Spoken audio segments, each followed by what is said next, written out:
Good morning, everyone! I hope everyone's having a good morning. Welcome on in. Sorry, it's going to take a little longer on the starting screens because I keep underestimating how long it takes to upload videos to Twitter.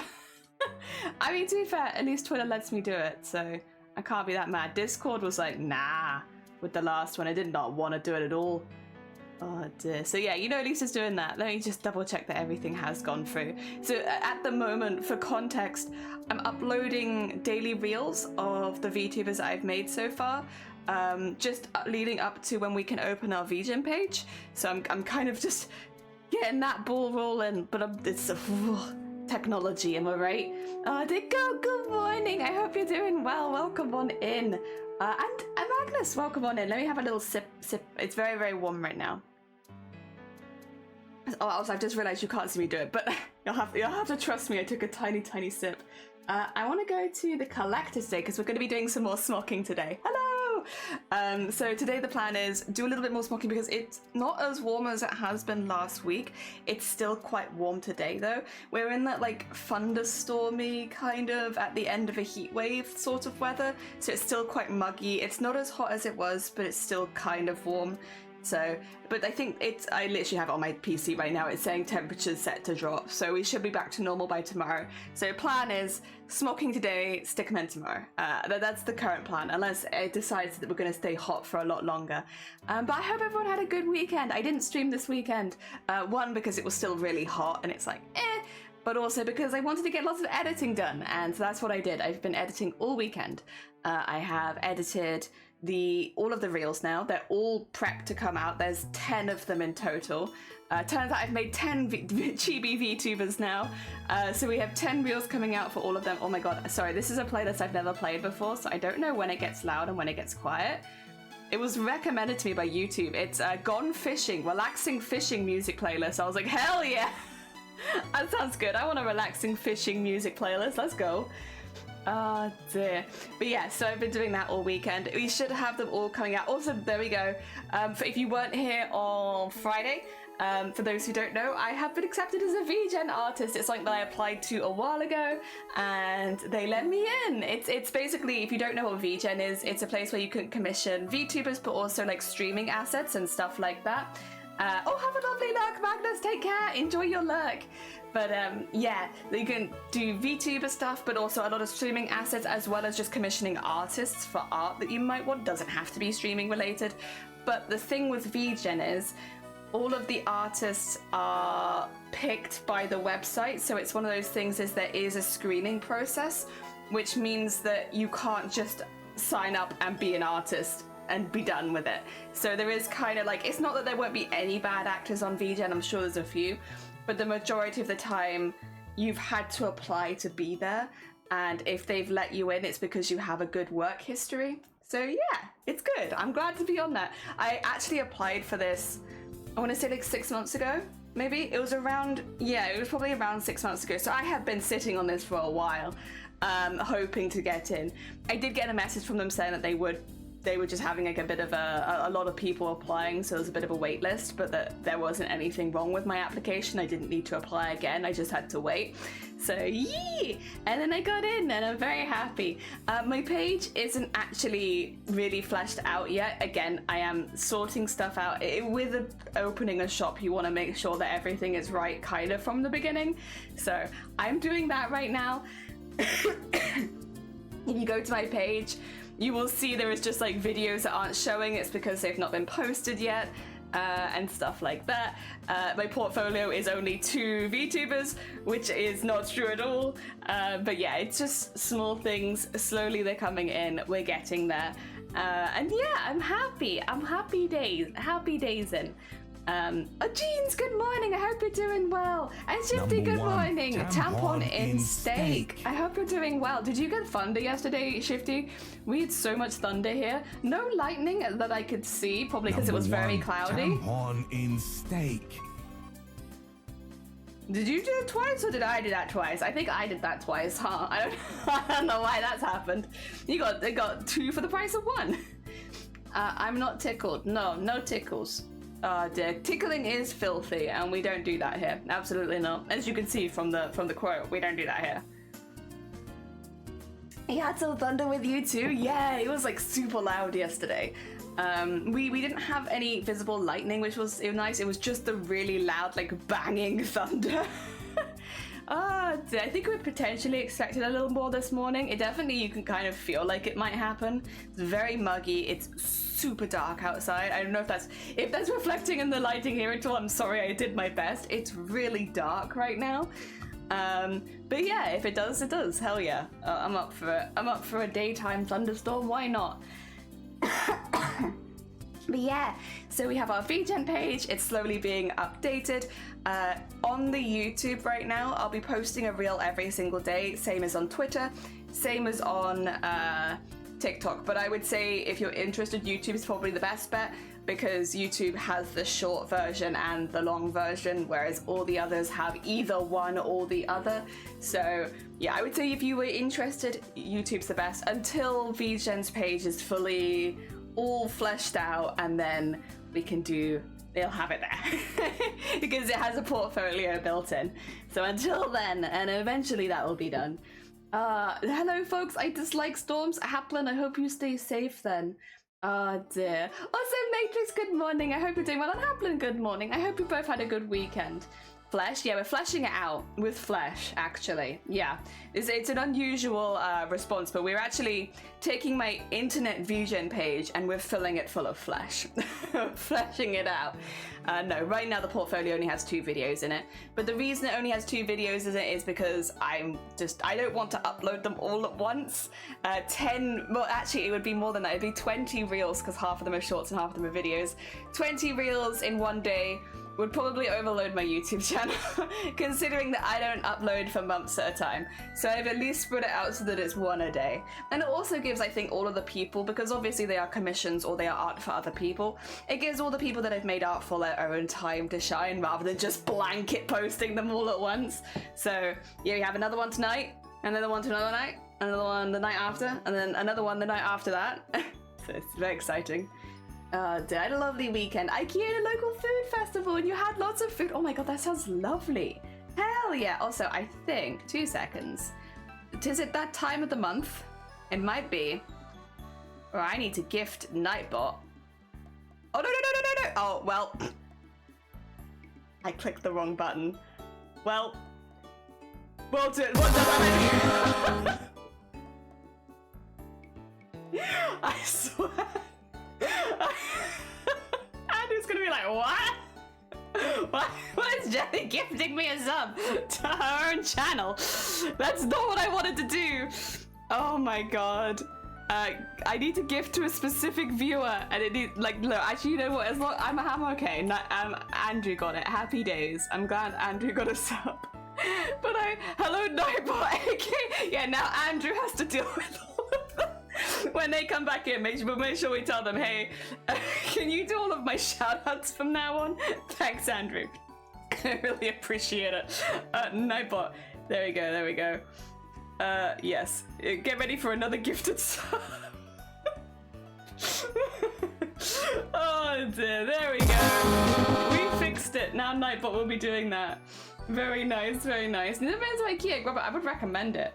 At a different time of the month. No, not that time of the month. Could you imagine if I just announced that in the middle of stream with no nah. It's a time of the month where I need to gift it, do the Nightbot sub thingy. Although also apparently all the Andrew tracking one as well. Oh dear. You went to IKEA too. Oh, there's a lot of magic and wonder. It is. And food. They got a lot going on there. Dear. Got some meatballs. Nice. Save 2 gifts for Nightbot. Damn, yeah, we really like Nightbot here. And we just keep giving them gifts. I'm just gonna be so confused. I'm like, Denny's on the hockey, yeah. We like hockey in this. Well, we like ice hockey in this house. I don't know so much about regular hockey, but we like ice hockey. Also, Scott, thank you so much for the egg smash. Welcome on in. I hope you're doing well. We are going to be doing some smocking by today, but actually, technically, we're going to be doing some sequining because the smocking pieces are already done. We've sorted these out before. I have a small one as well that I'll be working on, but these need sequins. This one is partially sequined, but could use a little more. So we're just going to be slowly working through those until inevitably it gets too warm in this room again. we live with it. I do have my aircon set up, so I can put it on for a little bit if I want. The other thing is I'm not feeling super well today. Heads up. For those who are new here, on the 10th of every month, I do all of my injections and medication. So I'm a bit sicky for the day after. So I'm okay, but also we'll take it easy and see how far we get, because I'm never that well the day after. But you know, I'm actually, to be fair, all things considered, I'm not as bad as I was last month. I think my body is eventually getting used to it. It's just the walking that's a bit hard. So if at any point I need the toilet, I'm just gonna end stream. I was talking to someone about this the other day, but yeah, if I need the toilet, I'll just end the stream because it's not worth the wait. I'm just gonna be hobbling across the house, so nah. Oh dear, a chill day. Yeah, chill day. This is what I need. I need a chill day. I wish I should have worn shorts because then I could have shown you my lumps. But actually, it's probably best that I don't, isn't it? I was like, it doesn't bother me, but it would probably upset someone. Yeah, so where you get the injection point, you get a lump like yay big, and it's like a big red bump. Yesterday it looked almost like it was going to be like a triangle, but then it spread out again. I was very excited to have like a cookie cutter lump on my leg, but nah. Oh dear. And woo! Good morning! Join the stream and immediately got some. It's okay. Andrew, funny story. I was trying to gift a sub to Nightbot and I forgot to say that you need to assign it to a viewer because I thought it was on the next page. But it wasn't on the next page, and so I accidentally just gifted a sub and then you got it. Which, hey, listen, I'm alright with. Everyone's gonna call you Nightbot now though. Because I said I'm gifting a sub to Nightbot and then it gifted it to you. Oh dear. Andrew Nightbot, you're Nighttop. Sorry, Andrew. Oh dear. But hey, listen, it could have been worse. At least it's gone to someone who I know. It could have gone to someone who like followed 3 years ago and hasn't been back since, and I'd be like, who? So you know what? Could be worse. Yeah, I'll be blowing my ass out. Yeah, for sure, for sure. It's just actually, it's not even that. It's just the walking that's hard. Like, it's a lot better now that it's just in one leg, but like when it was both legs, I was just like, I sit still and I don't move anymore. But luckily it's not like a stiffness, because that would be a pain. It's just like a very hard, painful lump. I should have worn the shorts and then I could have been like, look at my lumps, my lovely lady lumps. Check it out. Oh dear. No, you are special, because out of everyone, it picked you to gift a sub to, which it could have been anyone. There was like 4,000 of you it could have been, but it picked you, which is pretty special. You are special, yeah, like you. There was a 1 in 4,000 chance that you got that, and you got it. Hell yeah. Oh dear. First set name alphabetically in your chat. No, it doesn't do it like that. If it did, I would be getting so many gifted subs. Oh my god, AC. Like, I would be getting loads. No, it is pretty random, but I do think there is a correlation between if you're more active in the channel versus if you're not, which is why gift subs tend to go to people that I recognize quite well. Because even if they're not there that day, if they're more active, I think you're more likely to get the sub. But I don't know exactly what the logic is on that. I've also been gifted subs to channels I don't even follow before, so... Thank you for the hydrate, Magnus. Oh, dear, starts the beatbox. I can do it! Hell yeah, lady lumps, aka my knees. It's not yet, they're not quite this big yet. Soon. Also, Scott, good morning, I hope you're doing well. Ah, dear. Thank you. Give it up to good people who don't get adverts first. Really? Oh, there you go. You'd be subbed to millions of channels if it was alphabetical. Also, I feel like if it was alphabetical, people would juke the system by putting like an exclamation mark at the front of their name or something, you know? Or like their name would be like A, and then the rest of their name. Be like, I want to get loads. I get so many gift subs and streams I've watched once, or streams I've never been in my life. Yeah. I think as well that if you're a smaller streamer, because most of the time when I get gifted subs to channels, it's to smaller streamers who probably have less of an active base. So then it just goes to the wind. Anyone could get it. Oh my god, thank you for the cat. Oh, it's Ophi. Hell yeah. The thing is, actually, you might not be super active in Ophi's stream, but we've raided there enough times that you've probably put the raid channel, the raid call in their stream over and over again. If you saw your chat history in Ophi, it'd probably just be, we're raiding, we're raiding, we're raiding, we're raiding. Because I raid them like once a week, and I have for like, I don't know, months at this point. So I would say you're probably not the typical regular chatter, but technically you might be. There's probably a few people that I'm the same with, because when you raid often, Shifty, is when I'm going to sleep. So I'll do the raid call and then I'll normally dip for the night because it's like, it's bedtime for me, right? So there's probably a few people I'm like considered the regular chatter in, because, oh yeah, that reminds me, I did get it. Do I still have it? I was maybe last month. I got gifted a sub to one of your clown friends. And oh, it must have been last month, damn it. But yeah, I think it's just because I raided to them with you. It's like, it's not that I dislike their streams, just to be clear. Like, I'm sure they do lovely streams. It just happens to be when I'm asleep. But yeah, so I did have a month of subs, emotes from one of them. But yeah, because and probably the only things I've ever put in their chat are, you know, it's a Shifty siege, because I'm going to bed. Oh dear. Hello 0000. Ah! I'm too techie. I've gifted subs. I've also been gifted subs from streamers that I've never been in, but they're normally smaller. They're not normally like people bringing thousands of viewers, you know? Oh dear. When do you dip at night? I find between 10 and half 10. I don't necessarily go to sleep straight away if I still have a couple things to do, but like that's when mentally I'm out. So I take myself out of chats at that point, because like even if I'm staying awake for like an extra half an hour, I'm gonna be absolutely useless to talk to. So I'll move myself out of this community. Oh dear. All my friends of clowns, even the ones that aren't. Am I a clown? I'm gonna have a really majestic clown hat, or jester-ish. I get, what were they called jesters in the 1600s, or were they more? Where does the title jester come? Is this gonna say is jester a last name? Minstrel was what I was thinking. But mid-16th century, the word jester did not come into use until the mid-16th century. So actually, I'm probably going closer to storyteller or minstrel, because it just based on when it would have been right at the border of when jester would have been a name. Because I am like 16th century as well. But if I'm at the beginning of the 16th century, I guess no. If I'm at the end, then yes. I mean, it doesn't matter, it's a mythical creature, but still, it's interesting. I like learning.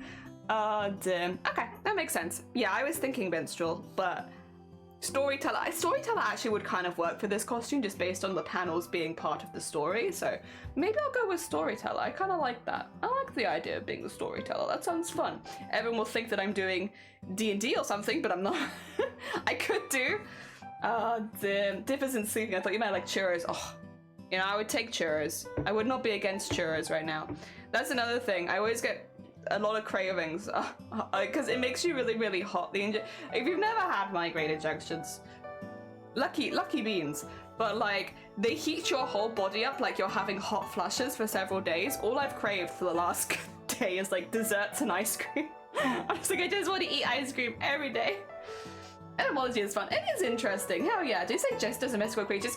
Not jesters. Like this jester, this guy, He is definitely not a real thing. He is part of a race called collectors who are effectively gods of the universe. He is effectively, I guess, he is like a mythical god. Yeah. He doesn't look like it, but that's kind of the vibe that I get with them. Do you play D&D? Not right now, but yes, historically I have a lot of D&D. Or a lot of tabletop, I should say. Because arguably I've probably played more Pathfinder than I have like 5th or 4th edition. So I did say I've done a lot of that. I've done a lot of Vampire the Masquerade. As I said before to Shifty, I've done a few obscure ones as well, like the superhero. Well, they're not that obscure, but I guess not so many people run them. I've done something like that. I am in a very fortunate position where I am very, very good friends with someone who, without going too specific, does a lot of stuff for D&D, and I was there when they were like practicing a lot of their stuff. And so I have been able to dip my toes into a lot of different D&D stuff because of that specific person. And I'm very, very lucky. Before them, I think I played 2 games, and one of them was online. And then one of them was in my first year of uni, which I really, really liked.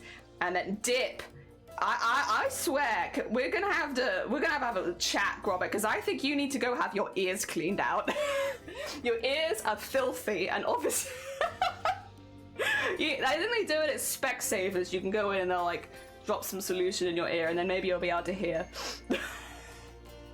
But yeah, in my second year of uni was when that started, and then I've been very, very close friends with them ever since, and a very good friend to have. And yeah, it's been great. It's meant that I've got to experiment, because I've done the cyberpunk tabletop, I've done the one we were talking about the other day with the superheroes, I've done, obviously Pathfinder did 1st and 2nd, I did 4th, another one in 4th, and then 5th, Vampire the Masquerade. I wanted to do Call of Cthulhu. I still want to try Call of Cthulhu, but I haven't yet. I did, what's that other one?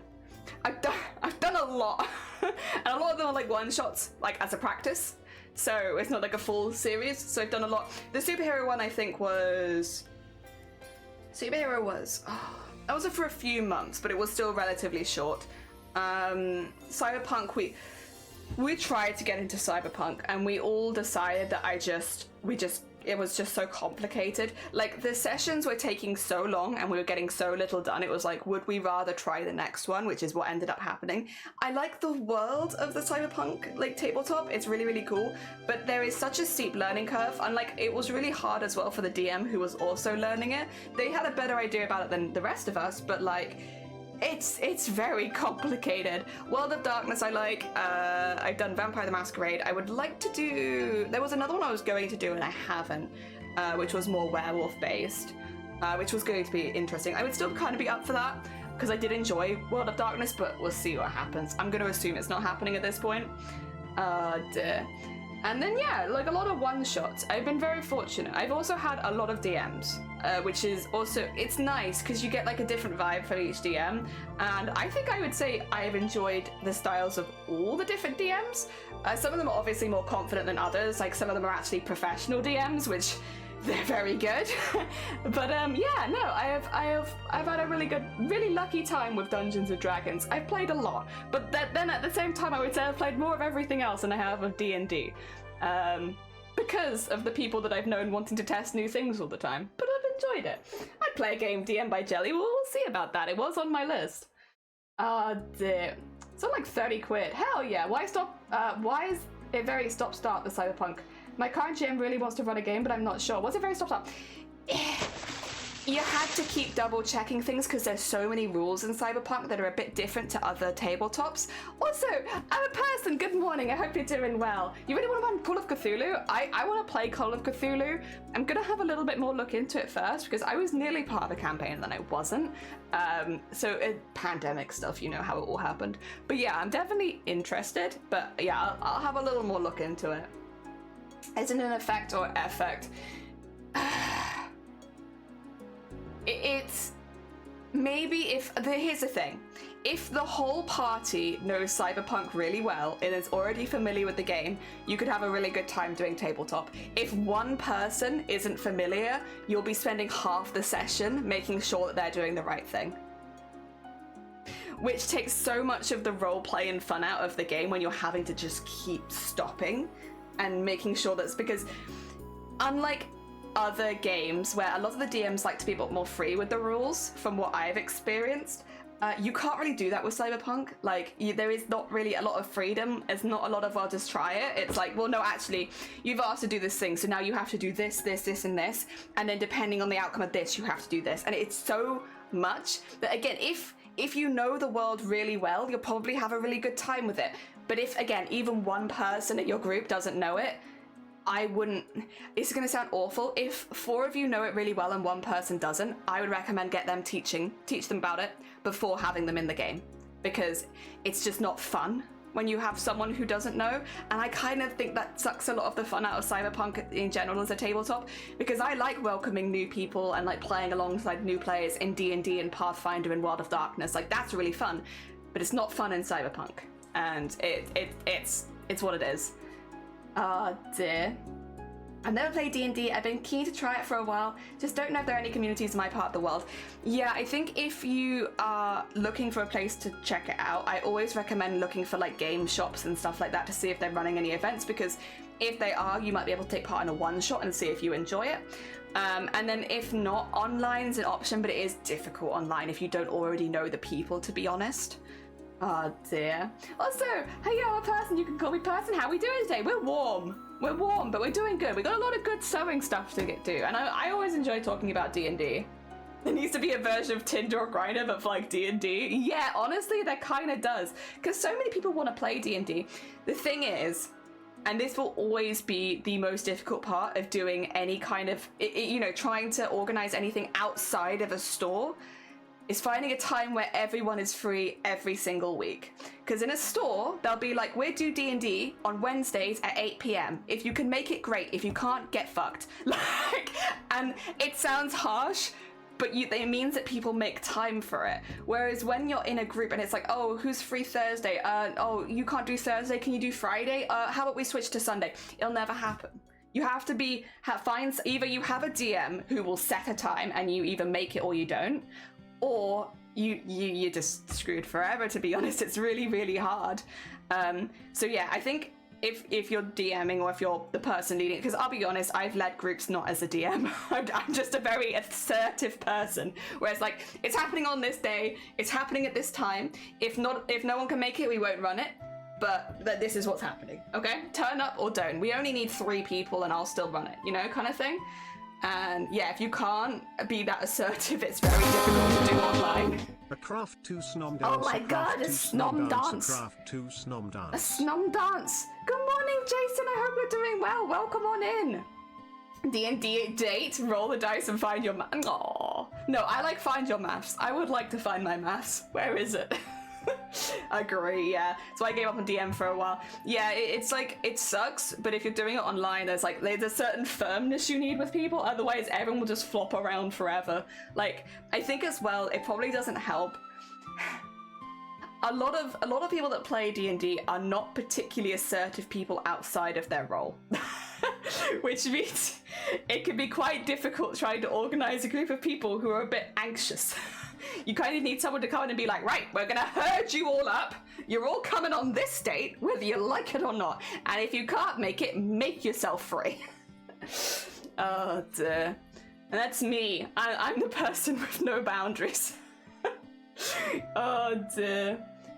I can do this Tuesday, but I can't do next Tuesday, so you end up having to reschedule every single week. Yeah, and it's like, if somebody can't be free, say if we said it's on Wednesday, if someone can't be free consistently every Wednesday in a store, you're not part of that group. Maybe you can do one-shots, but you wouldn't be part of an ongoing group, because the ongoing group will set a time, set a date, and then they'll have sign-ups for that time and that date every single week, and people will make sure that they reschedule work around it or reschedule whatever they need to around it.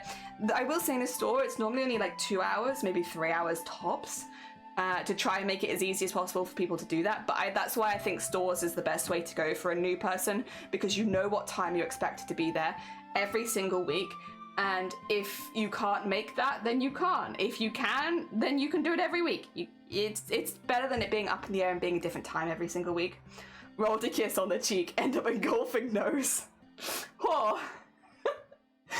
would be cute. Also, Sleeves, good morning. We're talking about organizing D&D. It's hard. It's really, really hard. I don't want it to come across as it's easy. It's not. It's hard. It's easier when you have a store.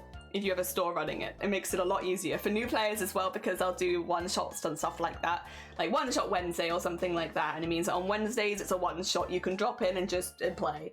And that's a good for new players as well. Gets you an idea of if you actually enjoy it before committing to a full campaign. You need consistency to make it work. You do, yeah.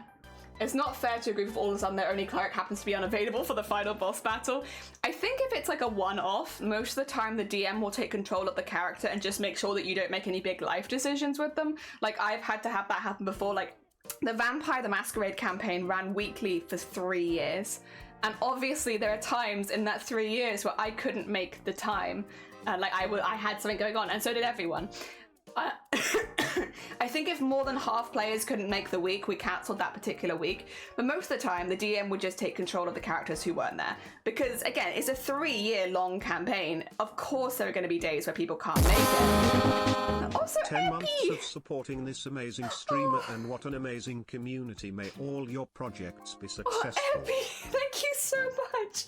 Welcome on in. I hope you're doing well, and thank you for 10 months. We're just all gushing about D&D right now.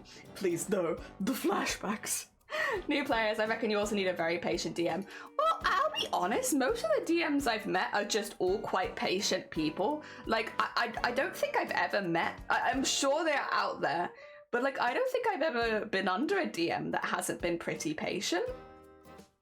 Like, I don't know. All the DMs I've had have just been like, pretty good. Like, pretty good. They're all different. Like, they're all very different styles of DMing. Like, they're not really comparable as far as like campaigns go because they're so different the way that they run. But like, they've all been pretty patient. Yeah, like it's been pretty good. Like, normally, sometimes I've seen other players get angry at new players, or not angry, but like get frustrated with new players. I've seen that before, but I've never seen it from a DM. I've only seen it from other players. And I'll be honest, I think if you're getting angry at a new player, just take a step back. Like, if the DM's explaining something to them, you go make a cup of tea, you know, like go grab something. Because obviously, you know, personally I come from the perspective of I want people to enjoy the same hobby that I enjoy, so I'm not just gonna yell at them. I think most people are like that, but yeah, sometimes you do find a rough player where it's like, not as fun playing with this person, might change groups, that kind of thing. Oh dear, I've been playing 5 years, only just got 2 regular campaigns running. Oh hell yeah, congrats Haplin, very heckin' cool. New players again, they come up with the wildest things. They do normally ask the funny questions, where it's like, because they're getting a grip of like, what can I do and what can't I do, it'll be stuff like, can I eat that? And the DM's like, I guess? Do you want to roll for it? It's like, it's kind of, yeah, they'll add like a flair that you might not think of as an older player, where you're like, I never thought to eat it, but sure. You do patient as a GM, you absolutely do. Then communication, because if you need to be off for a long period because of a vacation or something. Yeah, like when because I had to take a few weeks off at one point because I was quite ill. And I remember talking to the DM about it, and I was like, what do you want to do? And they were like, well, we don't, you know, it's been 2 years. We're not going to just bump your character. Don't worry. Is there anything that your character could be doing that was away from the party for that time? And I was like, yeah, I could come up with a reason that he's not there suddenly. So we chatted. We decided that my player was going to be off doing something else. And that I told them the information to give the other players. And then my character just wasn't there for like 3 weeks. Well, maybe like 4 weeks. It was a while. And then I came back and I filled in the rest of the information for the players. It was like that, done. They'd had to go without me for a few weeks, but it was something that then I wasn't stressed out about. So like, that was good. Oh God, is that something in my eye or is it a migraine? That's a good question. Let me double check. Is there something in my eye? Or is it in my... Oh, you're gonna get like a really nice view of yourself. There's nothing in my eye. Okay. We're on borrowed time, lads. Hello, Jelly, how are we? Well, I was doing really well. I was doing really well, and then my vision disappeared in my eye. Oh, I love it. Oh dear. My Tuesday D&D campaign, me and my fellow member went to a brothel last week. Sick. Hell yeah. I think that's the other sort of thing though where it's like important to discuss with, so it's gonna really annoy me. It's important to discuss with your DM, but also your players, like stuff like, are they going to have any sexual interactions with your character and stuff like that? How other characters would feel about that sort of thing. Like, it is obviously all roleplay, but like, not everyone's going to be comfortable with the same level. And like a good DM, if they know there are scenarios that could appear, or anyway, a good DM will normally ask at the beginning, like, what is everyone's opinion on this, and this? And if anyone is like struggling with it, if anyone's like, actually, I personally don't like, you know, heavy sexual suggestion towards my character, it doesn't necessarily mean that it won't be in the campaign, but it definitely won't be directed toward that player because it would make that player uncomfortable. Yeah, I think that's always a really good, yeah. Oh dear, the countdown begins. It do be beginning. It sucks. It feels like there's something in my eye, but there's nothing there. My old group decided to cook and eat a monster. I had to go with a few illnesses on the fly. Yeah, it's stuff like that where it's like, I mean, you can. Are you sure? Like, okay. One of the DMs I've had, which I really enjoy their DMing style. If I was to become a DM, I would want to be a DM in their style, to be honest. Completely blank face. So unless they're doing a character, they are entirely neutral the entire time. Which one makes it really obvious when they're talking as a DM versus when they're talking as a character, which is really good in person. I really enjoyed that. But two, it means if someone's making a really stupid decision, you don't know.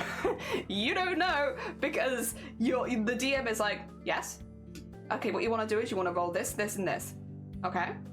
You've died. Well, not maybe that intense, but you get what I mean. Like, they won't give you any indication about whether they think that's a good or bad idea. They'll just let you do it. And I really enjoy that because obviously it's a lot of freedom for the player. But yeah, poker face DM, that's what I want to be. I want to do, except for characters, because obviously they'd be like completely like, what do you want to do? Party has decided to enter the inn. You enter the inn, you see a beautiful inn inside, very, very traditional pub. It's a little bit worn down around the edges, but there's still lots of life in this pub, and you can tell that it's a popular spot for regulars. You're gonna walk up to the bar and you see an older bartender. All right, matey, how can I get you today? And it's like, you can tell like the difference between them narrating versus them being a character, and I love it. It's really good. It gets you really into it. Ah, dear, 10 out of 10. That's why, like, X cards and consent forms, yeah, it's important. We have one player in our D&D group who had to kick out because of lack of communication, and we had it ever, yeah. Like, literally, there have been times I know that DMs have taken characters behind the scenes just to be like, hey, this thing that you were doing is not terrible, but, like, you do need to, like, just chill out a little bit on it because it's making other people uncomfortable. I don't think I've ever been with a player that's taken it badly, thankfully. But yeah. Oh dear. Also, hi, Reed! Welcome on in. I hope you're doing well. Thank you for the DJ. Oh, I have a shit poker face. Same. My actual poker face is smiling because otherwise I just can't hide my expressions most of the time. Oh dear. Your first time in months. Ooh, exciting. Oh dear. I watch a lot of Critical Role, so not as much comes with that. Working when I wish I wasn't awkward. I hope work goes okay for you. Take care. I'm actually gonna switch screens because I've just realized because it's been like nearly we're gonna have another one of those streams where it's an hour and I haven't done any work. And if I have a migraine on the way, I would like to get some stuff done first. Thank you, please. I just have to we can get that. Oh really? Was it good? I'm assuming by the face you had a great time. I hope that it was good though. Oh dear. 3.5 hours. Oh no. That sucks. When you're looking at the clock and you realize that you only have like 2 hours left to sleep or something like that, and it's like, oh dear. I homebrewed the campaign yourself. Oh, did you? Ooh, heckin' impressive. See, I would like to get to a stage where I could do more homebrew, but I think I think for one shots as well, maybe I would to an extent.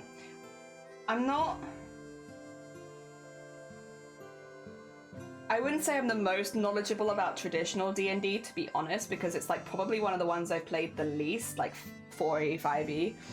Don't get me wrong, I get by, but like, I wouldn't maybe feel so comfortable. I think, to be honest, if I was DM, I'd probably DM in Pathfinder, because I've done a lot more Pathfinder than I have the 4E, 5E kind of stuff. So I'll probably do, I think it's Pathfinder 2nd edition right now, isn't it? I'd probably do that. Just 'cause it's more within my comfort level. That's what I can actually do. Oh dear. It was great. It left us on a cliffhanger though. Wow, rude. I think I have an idea for a meal, but ooh, I need to get it paid first. I'm in the same. I am waiting to get paid by Twitch, because then I could buy some of the stuff I want to get for Booptober. I'm just waiting. I was like, Twitch, because I know that I get a payout this month, so I'm waiting for that, and then I'm gonna get all the Booptober stuff. I have got one thing, but I'm gonna keep that a secret for now. The rest of it, I need to get. I'm kind of bummed, but I think I might need to re-get some eyes as well, because I can't find my old eyes. They're somewhere. I'm going to find them at some point, but I think for now I have to get new eyes. I'm playing Pathfinder Wednesday for the first. Oh, I hope you enjoy it. I mean, it's not so different from D&D. I personally, this is very much my personal experience, so don't worry about it. But I always find that Pathfinder is a little easier for newer players than like 5e, 4e. It's just like a little less overwhelming, like information and leveling up and stuff like that. So if like you're trying to introduce new players to tabletop, I think that Pathfinder is a really good option. It's just not quite so intense in some places. Obviously, that's probably down to personal taste and like just my experiences. You might find that you've had people take to 5e really well, but I think, yeah, Pathfinder's just a little easier. More secrets, so many secrets. You could play as Edge, and it's like you already have a V2 for the character. True. Hell yeah. I haven't played Pathfinder yet. I have a lot of D&D 5e or system. Yeah, like if you're already big into 5e, this I don't think it's a problem. It's just like if say like you were completely new, I'd recommend it. To be fair, like I'd still recommend it as like a slightly different type of game. They're both good. Oh, there. It's a lot of stuff I do think translates over to an extent. Like, it's always a little different in games, but like once you get confident in one, it's a lot easier to get confident in the next one, right? Oh dear. What is a Mexican veg chilies like cactus? Ooh, I make a Mexican ratatouille. Why not? Heckin' why not? Also, I'm gonna put this on already because I know it's not that hot, but I am warm. Oh dear. A lot of different things. They didn't tell the rest of the group they're taking a week-long vacation. Yeah, that's kind of a butt thing to do if it's your turn to bring the food as well. Wow. I will say I have a pretty good record so far. I've never been kicked out of a campaign. I've left campaigns. Normally it's to do with work and stuff like that, so like I know that I'm no longer going to consistently be able to make the session, so I've like left them. I did also, when I first started streaming, I was in 4 weekly campaigns for D&D, and I did leave a couple then because I was getting a bit overwhelmed with like too many tabletops going on at the same time. So like a couple of the newer ones, I was like, I'm really sorry, it's nothing personal, I've just got so much going on, so I'm going to dip. And yeah. I've never been kicked from one so far. 5e, there's so many rules and monsters and playable race and classes, I found it complicated. There's still a lot of that in Pathfinder, I just personally think it's a bit more digestible. Oh dear. That's a little bit more easy to digest. Oh. Tonight I'll play Emerald Dragonborn, and my Tuesday campaign I'll play Higher Self with. Ooh! Hell yeah! Oh dear. Yeah, I was thinking about this the other day because, for me personally, because obviously we've just done Chroma Core, right, which is like quite OC based. I realized that my only experience of making OCs is basically via D&D. Like the only time where I've made my own characters is D&D, and I don't draw them. I like have an idea of how they look in my head, but for some reason I've just never really cared to draw them out. So it's like, I know what they look like, and I feel like a base description so other people have an idea, but I never draw them, and I'm not sure why. Oh dear. 3 weeks. One of the players had to miss a lot lately due to their PhDs, so their characters in a coma for a bit. Oh dear. Oh, that was one thing. I remember that I had to take, it was just 1 week off, but I remember that I had to take a week off and I knew in advance. So I asked the DM, because we were in like kind of a battle situation. I was like, I want my character to be able to do this thing. Is this possible?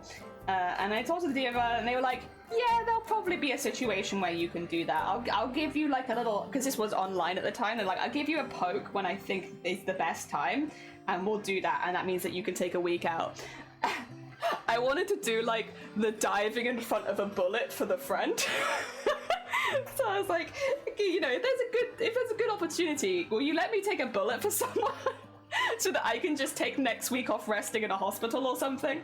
And yeah, so it was like, I want to say like, not at the like very end of the session, but like 2/3 through of that session, we were in like a big fight, and it just happened to be a time they were like, ah yes, and everything goes into slow-mo, jelly, and I was like, it's my time.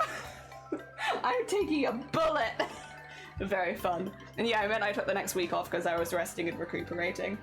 I mean, to be fair, there would have been, I guess, the logic that I could have just died there, but my DM was pretty lenient. They were like, yeah, we'll just take you out for a week. You shuffle off to the side of the battlefield. Off you pop. Oh dear. I've only had, actually that's not true, I've had 2 characters die in campaigns. But one of them was like, that's gonna sound bad, but it was kind of like a choice to kill off the character by me as well as the DM. So it was like, the character was fine, like I loved that character, I played them for a long time, but they didn't have a good, like, they didn't have a good motivation, so they would have been immortal normally. And they had this one goal, and it happened in the campaign where they'd completed this goal. And so other people were kind of discussing the next thing that they were going to be doing. And it was like, well, my character doesn't have any motivation anymore. And it doesn't really make any sense given like the backstory that they'd have anymore. So we decided that they would quietly go off and just die. And it was like, it was very sad. I missed them, but it made sense because I couldn't really roleplay the character anymore. And it was like, this character feels like they don't have a storyline at this point. And so yeah, I had that, and then another one I was stupid and I killed them. That was me. It's very sad when your character dies, like especially if it's because of a stupid mistake or a low roll. I've only ever been with 2 DMs that have ever actually killed characters as well, because a lot of the DMs I know, because they have a lot of newer players with them, they don't really kill characters at all. Unless they really mess up, like really go for it, they won't kill you. So it's very, very unlikely to ever see a character fully die. But yeah, it's sad. It sucks when your character dies. I played in Rabbit Rogue. Ooh, DM campaign here who does 5e format. Nice. My character nearly died last night. Oh lord, what happened? My first character died to a mind flare. No. Oh god. Yeah. I lost the cat. It was gutting. It was like, also realistically there's nothing we can do in this situation. I was just rolling so low, and so I was on the ground and I was like prone basically, and I could not get up. Like I couldn't roll high enough for my character to like get up. And so it was just like, well, he's not just going to stand over me, so the enemy attacks. I roll to try to get up again. I can't get up, and they just, yeah. It was like, welp. I think they even, like, rolled I don't think they got a nat 20, but they rolled ridiculously high as well.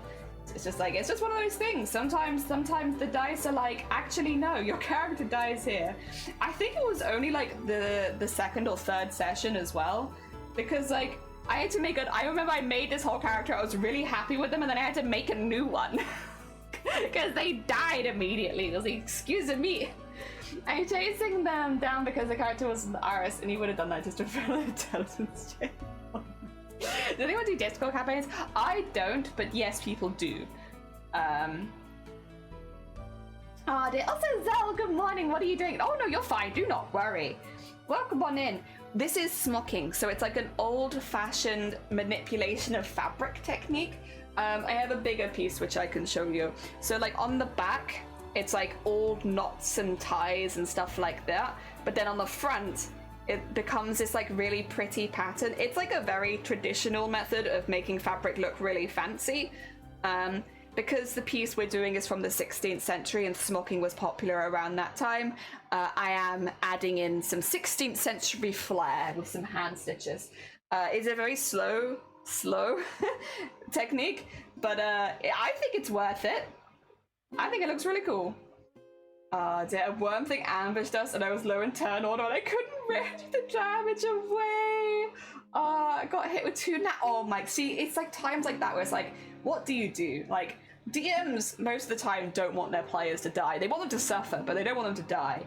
But like, in those kind of situations, it's like, realistically, what do you do? Oh dear. Also, Zell, thank you for the follow. It was very heckin' kind of you. Oh dear, welcome on in. Do you have a Discord? Exclamation mark Discord. We'll get you to the Discord. Hell yeah. Baldur's Gate is how I play D&D now. Seems like a lot of people really enjoy that. I am curious about it. I'll be honest, I probably won't be buying it when it's full price because that's quite an expensive game. But I am curious about it, whether I would enjoy it, because I have played a lot of D&D. I'm like, would I like it? I don't know, maybe. I hope so. Ah, dear. I've seen some very cool fan art of the characters, which does get me more interested, to be honest. Alright, let's get rid of some. I was a bit too enthusiastic with my sequins. I didn't need this many. So let's put these back in there. I don't know how, oh no, you can see them. They're like see-through, but they are iridescent, so you can see them, it turns out. They're also static, my god. Get in there, get in there.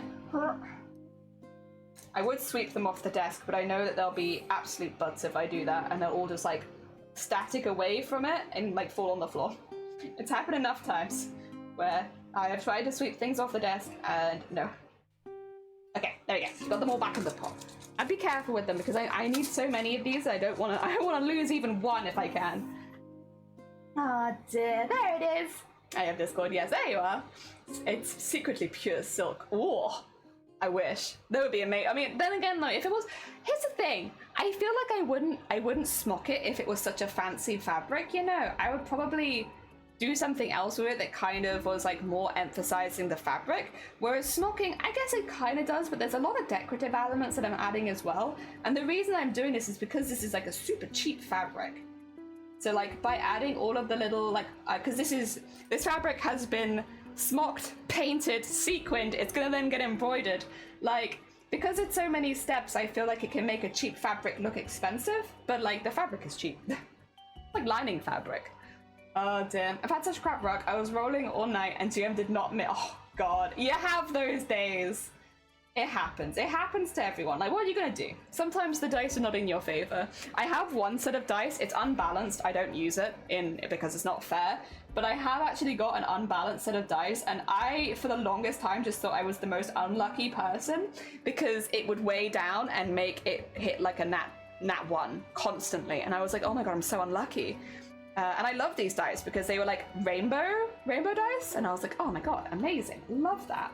Sparkly rainbow dice, hell yeah, but they're weighted badly, and so as much as I like them, I don't like getting nat 1s constantly.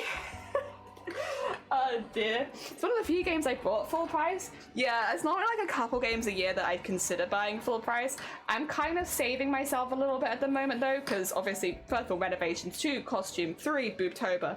But yeah, I'm saving myself a little bit right now, but normally I'd buy 1 or 2 a year, but that'd be it, because they're so expensive. My first Tuesday D&D, I rolled... What the hell, Envy? Keep that dice, that's your dice now. And thank you for the hydrate, Magnus. That sucks, yeah, it happens. One of our players is cursing one people with IR dice and online dice. Oh no. How are you doing? I just finished the sequining on this one. I'm thinking I might actually, do I want to move on to the sequining on the next one, or do I want to do, I might get the embroidery done on this one. Because honestly, why not? Why not? So these we do, do I have any examples? I have the example in the white. So this is the opposite colorway to this one, but we do these little embroidered stars in the center of like where the sequins are, so that the sequins are like around the stars. We do the same one in this one, but this is black rather than white because they're meant to be like opposites. in quotation marks, because they're not really opposites, because purple is not opposite to purple, but like, close enough. Oh dear. Oh dear. It's me who is Maggie on Discord. Hell yeah, welcome on in. And Goat, thank you for the hick. I need to find, I'm actually using the full piece, which I don't do very often anymore, but this one I do. I'm sure I have like a good needle for this. I could try with this one. It might not fit, but I'll give it a go. Oh dear. But yeah, I mean, the games that I've been seeing a lot of people play recently, Baldur's Gate for sure, and Starfield. I've seen a few people playing Starfield as well. Again, they're both quite expensive. It makes sense. They're like, what are they, AAA games is what it's called? Yeah, they're big games. It makes sense they'd be more expensive, but I don't know. I'm just... I think it's because I'm a cosplayer crafter first. The idea of spending that much money on a game kind of freaks me out a little bit, because I'm like, but imagine all the craft supplies I could purchase if I had that money, and then that's gonna stop anything else from happening. I'm like, wow, but the craft supplies though, I could have so many craft supplies. Jenny, have you heard of Lorcana? I have not. What is Lorcana? Oh, is that a knot that I spy immediately? And we haven't even done anything yet. What are you even nodding for? We haven't even done a single stitch. There you go. Not being silly. More craft supplies. Exactly. My thoughts exactly. Why buy video games when I could buy more craft supplies? Oh, it's Disney's new thing? Fair enough. I will be honest, I am not the biggest fan of Disney. I don't tend to support them that much because they cancelled the Owl House for being too gay, and I don't know if I can ever forgive them for that. How dare they? I love the Owl House. What happened to Dreamlight Valley? I don't know, I never played it. It's a new card game by Disney and it's well expensive. I don't support Disney. They cancelled the Owl House. How dare they? We won't forgive. We won't forgive. We won't forget. Give me back the Owl House. I love it. Dreamlight is one of their video games. Yeah, I don't play it. The thing is, it's because Dreamlight Valley came out at the same time. For those who aren't aware, Dreamlight Valley was announced at like the same time that they were cancelling the Owl House for being too gay. So like, I saw both of these things happening in tandem, where they were cancelling my favorite show for being too gay, and they were releasing a video game. And no way in hell I'm buying that video game. Like, I'm not gonna boycott it. Like, you do what you want. If you enjoy the game, you're all good. But because I saw that happening in, like, tandem, I was like, oh, yeah, nah. It was basically like them being like, you can't have the Owl House. Like, they're walking up to me. They, like, walk up to me at the store, and they're like, yoink, no more Owl House. Instead, do you want to buy this game? Oh, no, you can't have the Owl House. That's too gay. We're keeping that. But do you want this game? It's like, no! Give me back the Owl House! So yeah, it gave me like a bad taste in my mouth because it happened at the same time, and I've held a vendetta. I'm not boycotting, like, you do what you want. Like, if you enjoy the game, hell yeah, you enjoy your games. But yeah, I was never gonna play it after they did me like that. Like, excuse-a-me. Oh dear. It says it because they failed to consider the popularity of the game. Ah. We're cancelling this. Now look at this new shiny game. Yeah, it wasn't like that. And it's like, I just...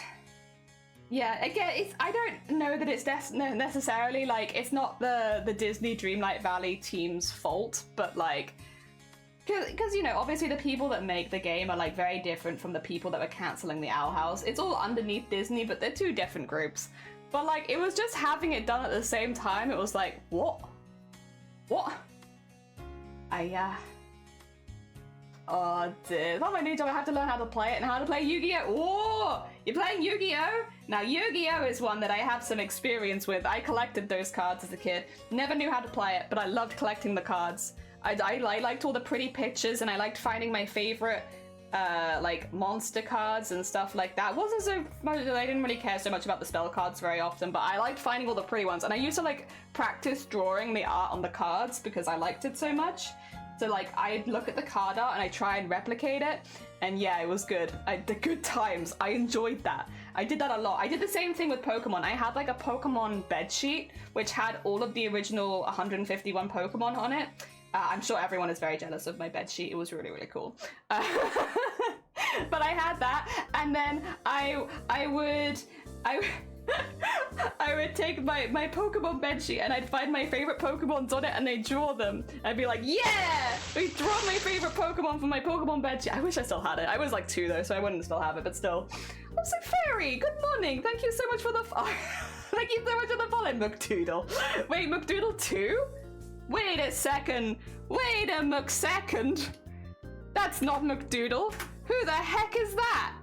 McDoodle 2. A second McDoodle? Wait a minute. I'm gonna shout McDoodle out back. How dare you?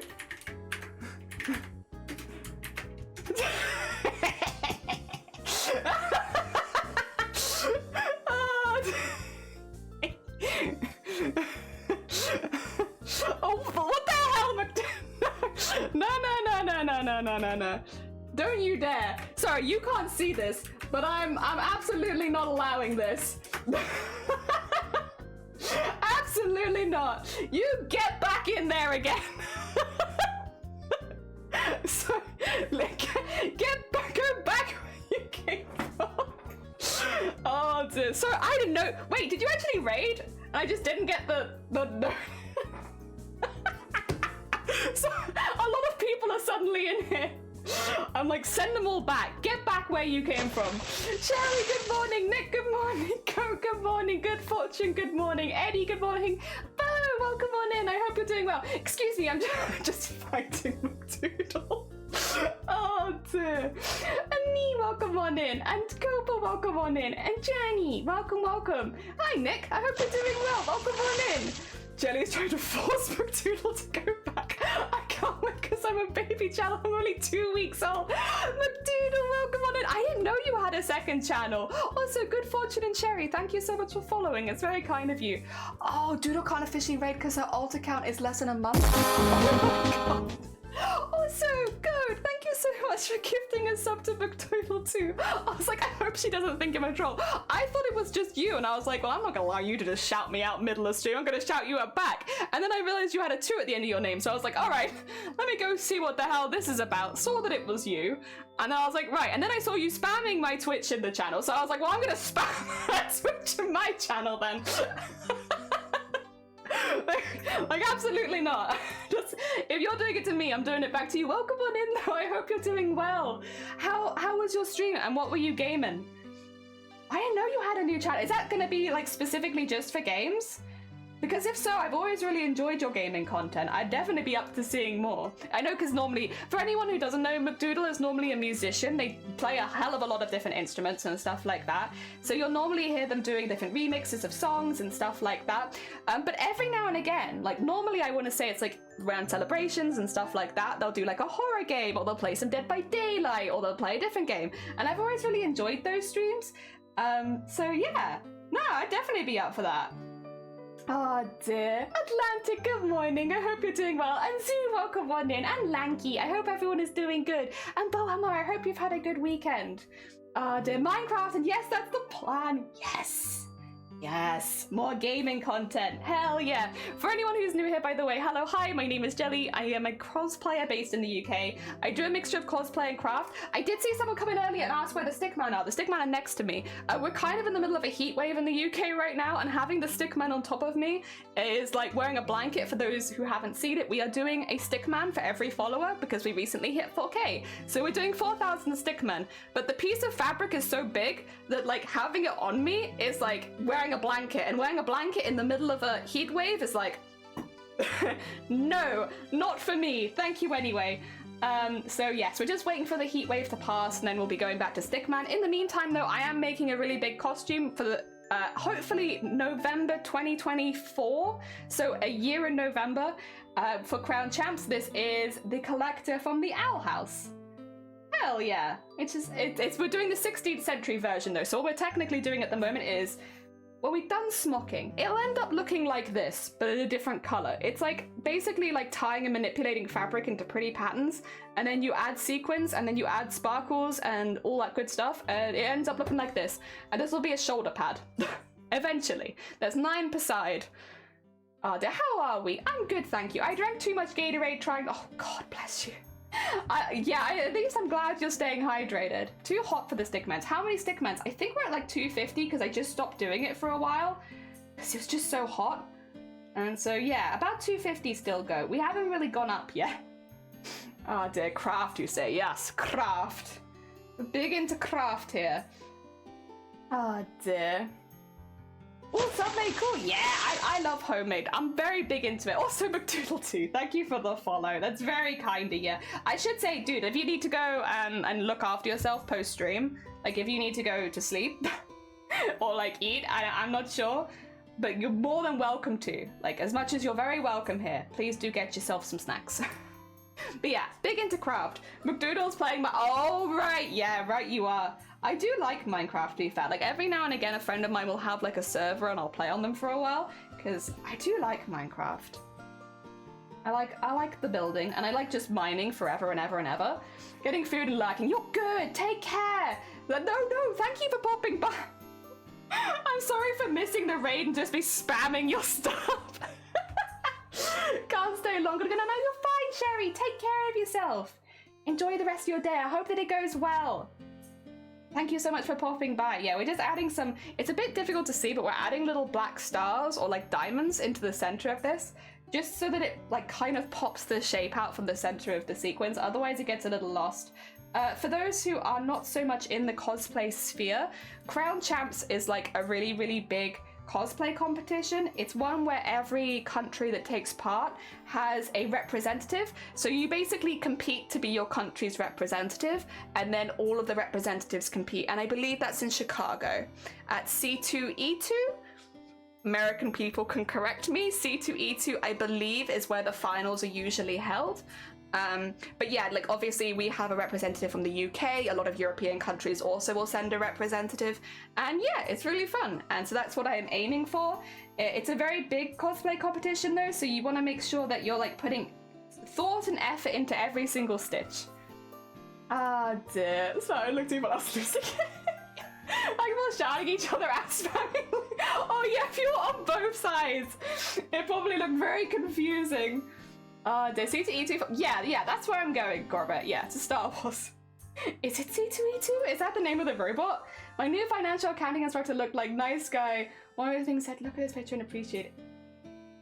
Ah, the picture was his headshot. I mean, I guess at least they're confident. Good night, Sherry. What does Boobtober mean? Great question. Fantastic. I can talk to you about that. So Boobtober is a yearly thing that I've started running, and we now have a whole team running it. It is basically about raising money for breast cancer awareness during October. So October is Breast Cancer Awareness Month. Boobtober is boob. October, Boobtober. And we raise money for BCRF, which is the Breast Cancer Research Foundation. This is our 3rd year running it this year, and it's basically just getting people to talk more openly about breast cancer, talk more openly about going to the doctors, to try and encourage awareness and spreading stuff to do with breast cancer and what the symptoms and such like that are. And yeah, it's really, really good. And we raise a lot of money. The first year we raised nearly 10 grand as a team. This year, we have 3 times the amount that we had the first year as streamers that are interested. So it's like a really, really big one. I was about to... Oh my god, guys. Booba. Honestly, you'd think people on Twitch would recognize boob when they hear it. I swear. Oh dear, but yeah, it's just a really big event where we talk about breast cancer. We have people from a lot of different backgrounds, and we actually encourage streamers to join from a lot of different backgrounds. A lot of people think it's a woman's only event. We're really trying to crush that. Breast cancer, men get breast cancer. Men get breast cancer. Everyone gets breast cancer. It is not a woman only disease. We want people from all backgrounds, from all genders, from all ages to take part, really, because there are so many different stories and experiences people can have with breast cancer, and being able to talk to them about your community openly. That's what we really encourage doing Boobtober. Like, yes, we want to raise as much money as possible, but also a lot of it's just to do with like destigmatizing some of the stuff about Boobtober. What we found year after year is like a lot of people don't realize that it's not just lumps, that there are other symptoms to breast cancer as well. A lot of people don't realize that men can get breast cancer. A lot of people don't know about a lot of the support systems that are behind the scenes for people that do get breast cancer. And yeah, it's really, it's all really important stuff to spread, because with any cancer, the quicker you can get yourself to the doctors, the better your long life expectancy is. And it goes the same with breast cancer. So if you notice something different, my goal personally with Boobtober is to get people to talk about it, to talk about my own experiences. I've had 3 lumps on my boobs. 3. I've had to go to the doctor with it 3 times now. And I'm very, very lucky that none of them have been cancer. But I can personally talk about what it's like to go and get things checked out, how scary it is, all the details about how easy it is at the doctors and how easy they've made it feel. We've had people taking part who have had cancer. We have people taking part who have lost people to breast cancer. I come from the background of a breast cancer fitter. So I was someone for 5 years who did all of the fittings and dress, like the binder fittings and stuff like that for people who had just had mastectomies or who were going to have mastectomies. That was my job. I did that for 5 years. And during the pandemic, we could no longer run our breast cancer awareness events because obviously a lot of people going through breast cancer are very, very high risk when it comes to illness. So during that time, I decided, well, if I can't do it in person, we'll do it online. And hence the start of Boobtober. And again, now 3rd year running it. And it's always been really, really good.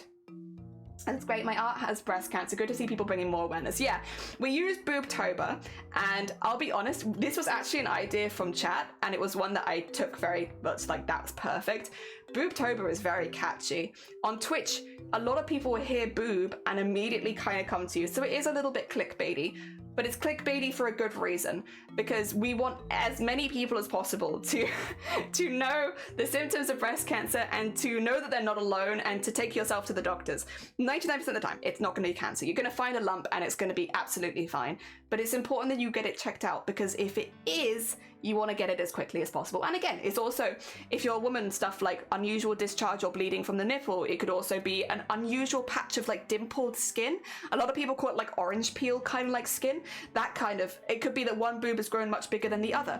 Same with guys as well. If you've got one side that's growing bigger than the other, you maybe take yourself to the doctors, because for men, it's not just a lump. Most of the time it's a lump, but it's not just a lump. And if you miss the other symptoms, you could let it get to a point where it's a lot more difficult to deal with, because breast cancer, you can deal with breast cancer. There's a lot of treatments for breast cancer, but once it spreads, it's really hard to deal with.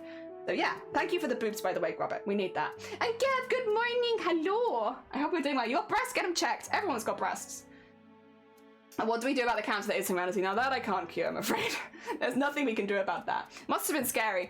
It actually happened to me during Boobtober one year. The 3rd lump that I had was literally, I was shouting out Boobtober, I was talking about Boobtober, while also, and not telling anyone, like I was keeping it to myself because I didn't know what was going to happen, but I was advertising Boobtober while actively having to get my lump checked out because I had one. It was awful, because because I was like so excited about the event, but there was also in the back of my mind, like, if it is something that I have to deal with, what if I can't be there? What if I'm hyping up this event that I'm running just to not take part in it? Thankfully though, we were able to deal with it. That one was a bit of a pain, to be honest. It wasn't cancer, thankfully, but it was a bit of a pain. We'll put it like, well, I'll give you the full story during Boobtober, but that one was a bit of a pain. I actually had to go home sick from work with that one a few times because it was actually making me like vomit. It was awful. Oh dear. Well, that's my mum who has worked with cancer. Yeah, like listen, if you have any questions, ask people. Like if you know any professionals, ask. Crazy to me, where I'm from, you have to fight to get medical insurance to pay for male breast cancer treatment. The prevailing belief is that we don't pay out to fake breast cancer because men don't have breasts, which is not true. And like, I know breast is a very female orientated world, but like everyone has breast tissue. Even if you have a full mastectomy because you're worried about having breast cancer, you could have all of it removed. You still technically have a very small amount of breast tissue and you can still get breast cancer. It's unlikely because you have such little tissue there, but you can have a full mastectomy and still get breast cancer. When I say anyone can get it, anyone can get it. Even if you take every precaution to avoid getting it, you can still get it. It's very unfortunate, but it's a reason it's the most common cancer in the world. We talked about this I'm going to keep using this as a statistic because it's honestly very scary. So we have about 4,000 followers in this community, just over, but around 4,000, right? And I actually have a pretty female leading audience. A lot of my audience are women. So we're going to say that actually probably just over half of my audience are female. Statistically, at least 300 people in my community will get breast cancer during their life. It's 1 in 7 for women. It's a lot less for men. I think it's like 1 in 300 for men, but still. Statistically, around 300 people in my community at some point in their life will get breast cancer. That's how common it is. And I think using a community like mine that is not that big, like I'm not a partner, I'm very middle of the road, using a community like mine that I think it really shows just how many people will get it, unfortunately. It's incredibly common. So what BCRF does, which is the charity we raise money for, they are the Breast Cancer Research Foundation. They help worldwide. So all of their research is helping breast cancer treatments and support and cures, hopefully eventually, worldwide. So they don't so much deal with personal things, they deal with the coming up with new treatments, coming up with new cures, coming up with earlier detection, stuff like that. So they're the people that's doing all the research behind stuff that they can do for breast cancer to hopefully at least find a way of preventing it as often as it happens and then eventually curing it. And during that time, finding better treatments that are less invasive and stuff like that. So very, very good charity. Again, they'll help wherever you live in the world, you benefit from the BCRF. Which is really, really good because obviously with Twitch being such a worldwide platform, you kind of want a platform where if people are donating, they know that they could one day benefit from it, if that makes sense. Using the clickbait balance for a noble cause, yeah. You got it. That's not my favorite issue. No. Here's the thing. Everyone benefits from more breast cancer awareness. Men benefit. Women benefit. I recommend for men, any male streamers that are taking part or people that identify as men, talking a little bit about what like going to the doctor if you found a lump can help destigmatize it, because I don't know if you guys have ever met someone. I met someone who had a lump that didn't go to the doctor for 6 months once because they were like, oh, well, men don't get breast cancer.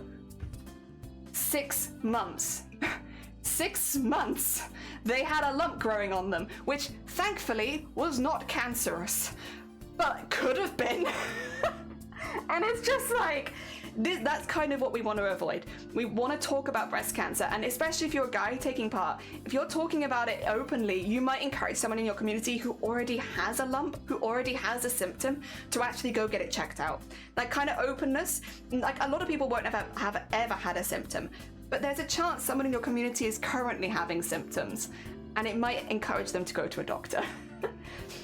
Very well, thank you. I do my best. I've done it for 3 years now. What did your lump turn out to be? My hopes and dreams, I've had them removed now.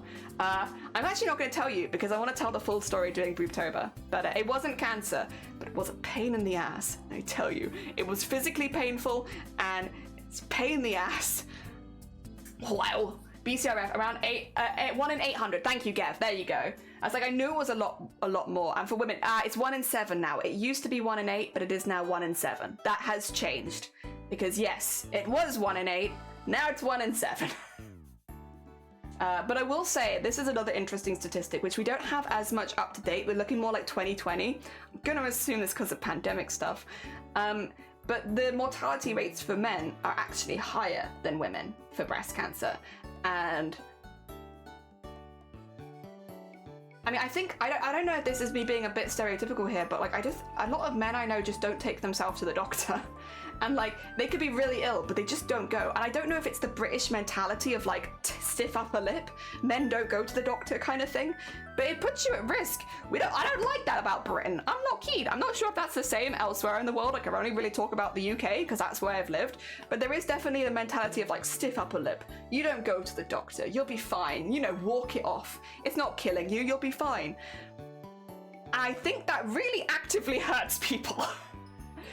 Simply ignore cancer because men. Yeah, also not good morning. I hope you're doing well. Dear. That's not just British, it is just men. I don't want to stereotype too much, but like, I do feel like that is something that's kind of paralleled in the rest of the world. But it's difficult because I'm like, I only lived in Britain. I don't know British men. They're not the hopes and dreams. I had them removed. That, and it's like you said they think they don't need to. That's the other thing. If you're not aware that men can get breast cancer, you might see a lump as less concerning than it actually is. So yeah, like, we encourage with Boobtober any streamer of any size to take part. Like, once again, okay, so if I have, wait, you said 800, right, Gev? Is that the up-to-date one? Let me just check. Statistics. I'm not doubting you, I just know there's some older information out there. Statistics, male breast cancer worldwide. It's difficult. It's just, it's a lot of it is lumped together, isn't it?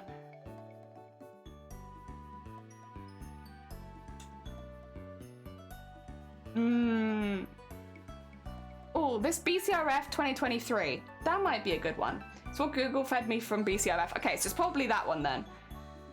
Hell yeah. Yeah. A lot of it is not very fun to read, to be honest. It makes sense. Oh, there you go. Yep, changes for male breast cancer. A painless lump or thickening in breast tissue. Changes to the skin, such as dimpling, that's the orange peel skin I'm talking about. Changes to the nipple, such as redness or scaling on the nipple. Discharge from the nipple. There you go. Thank you, thank you. I know that they're slightly different to women, but they're very similar. I think just women have a few extra symptoms to look out for. And yeah, men are often excluded from, or at least not actively invited to, breast cancer trials. As a result, treatment in men is much the same as treatment in women. And while this trend is changing and more clinical trial protocols are including men, the sheer lack of men with breast cancer also makes it a difficult disease to study. So yeah, there are a few reasons that men have a higher mortality rate, but it means it's even more important as a man. Just know, you can get breast cancer. Oh, God. Yeah, I'm not gonna read this whole thing right now because it's actually huge. I could send you that though. Oh, so 1 in 8. Really? I thought it was 1 in 7. I mean, regardless, that would just mean it's like 250 people that follow me rather than 300. It's still a lot. I thought it was 1 in 7 though. Has it really changed? I mean, to be fair though, if it's less, that's not a bad thing. I would take that. Oh dear. Yeah. Oh dear. What was I looking for again? I was looking for men. Only cause, how many people in this community? 5-ish? About 5 men in this community will get breast cancer, statistically. Because if it's 1 in like 800, and there's 4,000. Oh, but then actually no, that's not true because half of my women. So it would be 2 to 3 men. Because you can't do 2.5 men. It's 2 to 3 men in my community will get breast cancer, and a few hundred-ish women. Oh God. There you go. That's still a lot of you. Listen, but yeah, no, it's important. I think as well, there's kind of been a thing of like, for men, it's important to know breast cancer symptoms for women. And it's like, yeah, if you have a female partner, it can be useful to know what the symptoms are because you might be the first person to notice. There are plenty of stories of like, in intimate situations, men finding a lump on their female partner. That definitely happens. Yeah. It's also important to know for yourself. Oh dear. That being said, I don't want this to come across as me blaming anyone if they don't catch it early. Unfortunately, with breast cancer sometimes, and with any cancers, sometimes there just are no obvious early signs. You know, there are plenty of cases where people will just have literally no idea until they're getting checked out for something else. And it's obviously very scary. You know, you hear stories of people who have a bad cough and they go and get the cough checked out and the cancer's already spread to their lungs from their breasts. And they never had a single symptom on their breast and it's already spread. So, you know, it is unfortunate.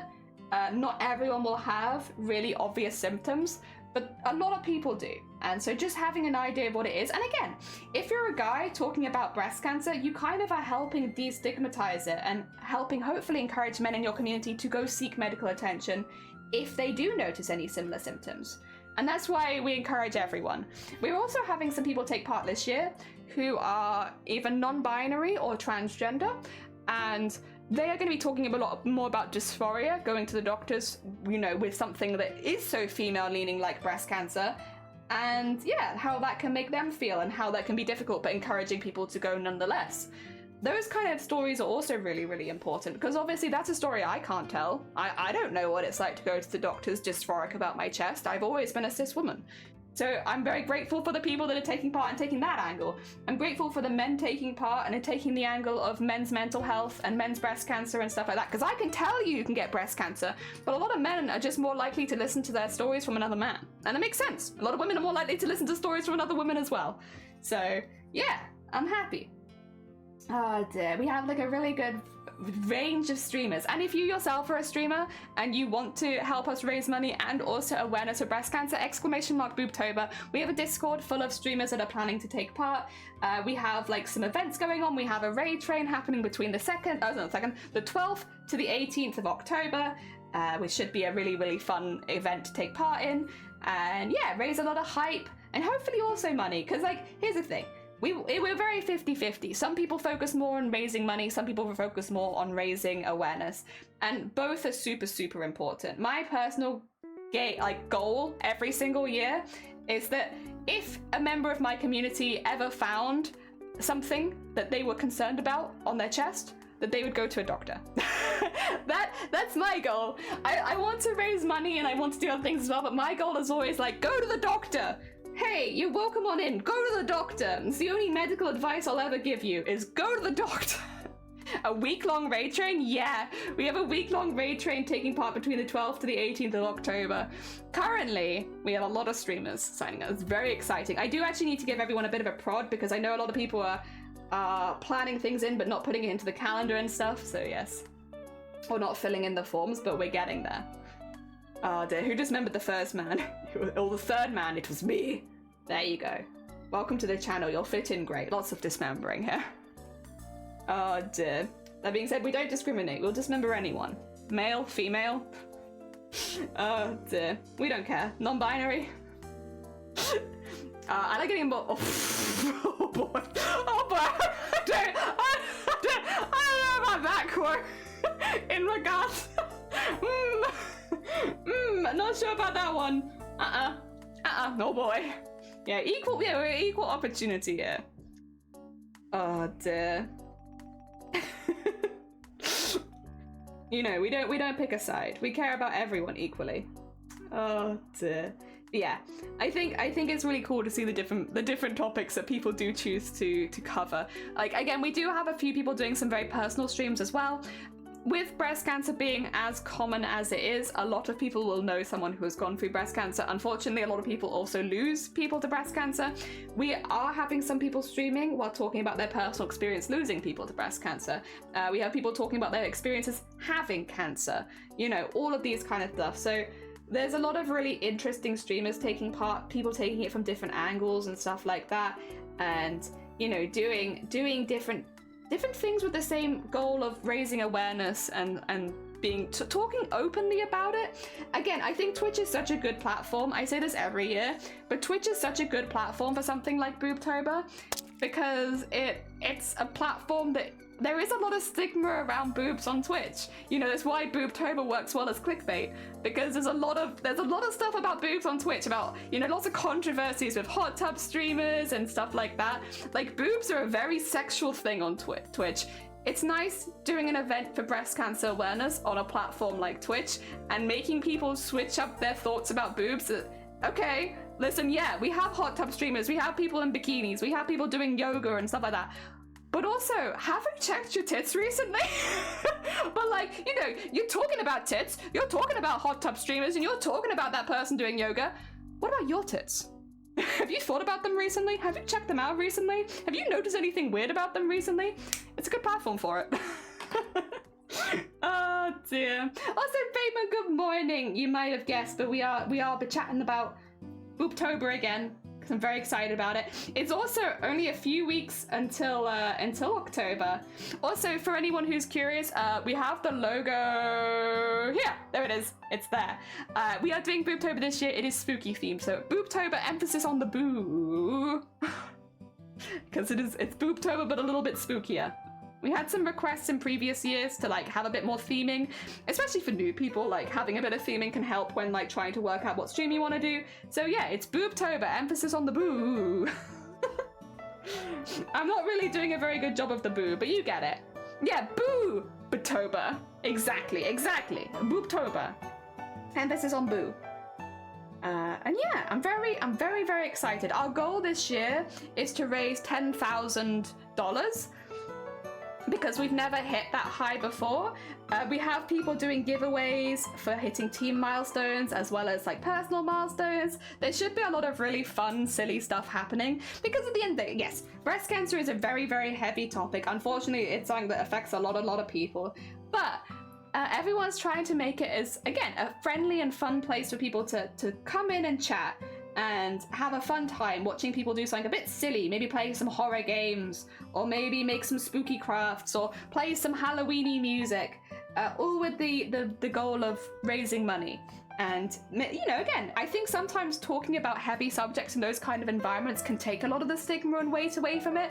Like, if it's something that you're very, you know, high-strung about, if boobs are something that makes you feel pressure or stressed out or stuff like that, having someone being like, next we're gonna play spooky, scary skeletons on the saxophone, and then I'm going to talk about breast cancer, it just kind of takes away all the pressure away from it. It's a silly stream where we can talk about it. And yes, there will be more serious people talking about their own experiences and stuff like that, because that is also very important. But generally it's like, yeah, we'll do something silly. We'll do a silly stream. And yeah, I'm doing some collaborations with the team. I'm trying to host some collabs as well for other streamers that are taking part, but we'll see how they go. I think a lot of people are busy with their own stuff, so I'm not going to bother them too much. And then I have my own plans for a challenge I'll be doing during Boobtober week, which I will talk a little bit more about when we get a bit closer to the date. But yeah, I will also be streaming a lot of really random times that week because I'm going to be covering gaps in the raid train along with a couple of other people. If you are planning to take part in Boobtober and you have not filled in your form, you will probably be receiving a ping pretty soon because we need people to start filling in the form so that we can start planning our own stream times as well. Yes. Ah, dear. Also, if you've not set a role and you're in the Boobtober Discord, please do go and set your role as that of a streamer or that as a Boobtober streamer. Thank you, Nightbot. Perfect timing. As that, either that of a streamer or that as a raid train streamer, just to make sure that you are able to see updates that would only like be for you, because there are certain channels that are locked from regulars going into the Boobtober, just to make sure that they're not getting overrun with all the streamer stuff. If you haven't set your role, you are missing out on certain channels right now. Heads up. I think I did put it in the announcements, but just in case anybody missed it. Yeah. Also, going forward, you will also be missing out on giveaways. Best just to set your role. Listen, if you haven't set your role, say your role. At least set it to streamer. Yeah. Ah, dear, because I am out of pocket doing some giveaways for streamers that are taking part. Because I really want it. This is the third year we're doing it, and I want to basically have some thank yous to the people that are spending so much time raising awareness and money for a cause that means a lot to me. So yeah, I appreciate it. I mean, it means a lot to a lot of people, but at the end of the day, I started this, so obviously it means a lot to me, right? So yeah, this year we're doing some giveaways just for the streamers as well, just to be like, big thank you from me to you. But if you're not marked as a streamer or as a raid train streamer, you will not have access to those giveaways, because obviously, yeah, we have people like Geff who is just a boobserver, so we do have people in the channel that are just observing, so I want to make sure that it goes to people that are actually taking part. You know, if you're just observing, you'll have plenty of giveaways, do not worry. I think there's like, I'm doing, how many am I doing? 8 on my own if we hit all of the goals, so yeah.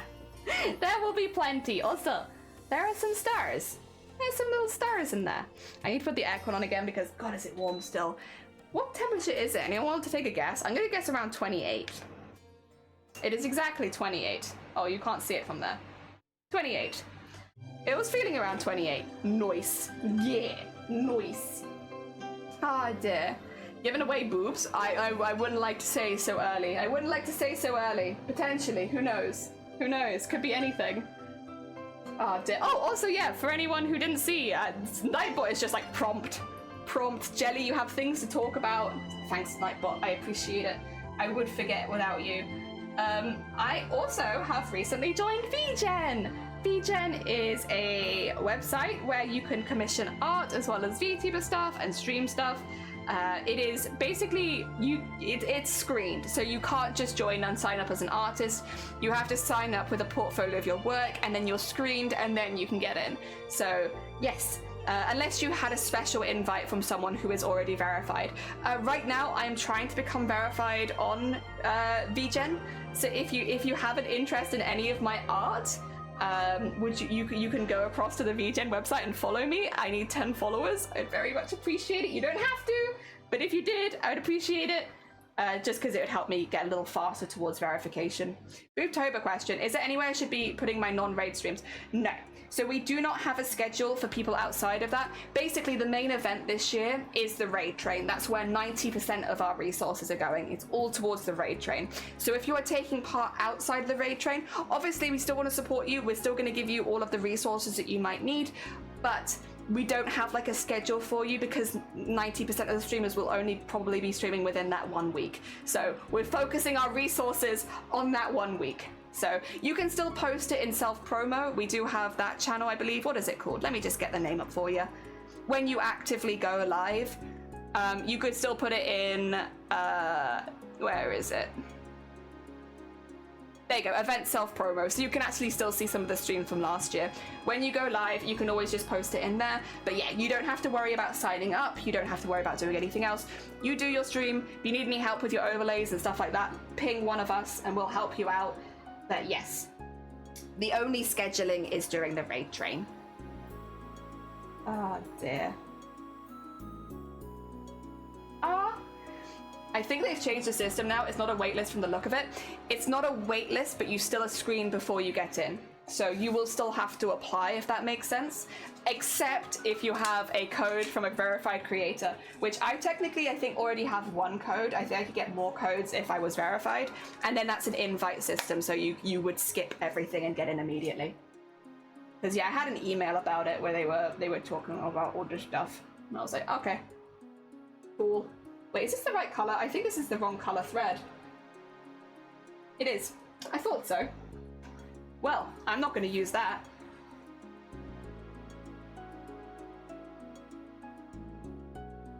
There we go. The wrong color thread.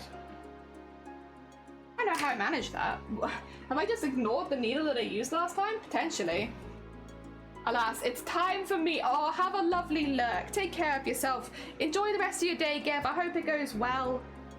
Have I lost a needle? Yeah, I have. It's this one that I was using before, which doesn't have any thread in it anyway. Okay, that's fine. The last one I used was good. It went through the sequence well, so I'll use that one again. Oh dear.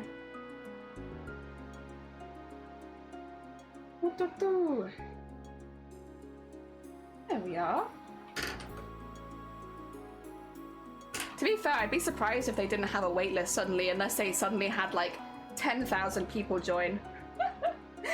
But I think it's still screened because that's part of the goal of VGen, is that people don't just join because they want to root out bad actors. It's also why they have the verification system, which I think is a really good thing, to be fair. Oh, yeah, I'm not against that. It means the people are less likely. It's good on both sides because obviously it's good for the artist because they have that like seal of approval, but it's also, I think, better for the commissioner because yeah, they don't have to worry as much about whether they found like a rogue person on Fiverr or something. And you get some good people on Fiverr, but there was also some not so good people on Fiverr. And it can be difficult to tell who is stealing art and who is not. Oh dear. One day my art will be good enough that it will get stolen on Fiverr. One day. Not yet, but one day. Oh dear. You have a good one. Thank you, Gev. I'm excited for Wednesday, planning on visiting the restaurant this... Ooh, wait, you're gonna try frog? Hell yeah. Well, good luck. I hope you enjoy it. They're excited. Oh, Hawk, good morning. Wait, bad? What's bad? I haven't been bad. I've only been good, Hawk. I don't know what you're talking about. You must be thinking of a different streamer. I'm a good bean. 100% good bean all the time. Oh dear.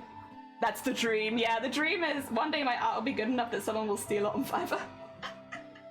Oh dear. Not the uniform though, that being, the being good enough. Oh yeah.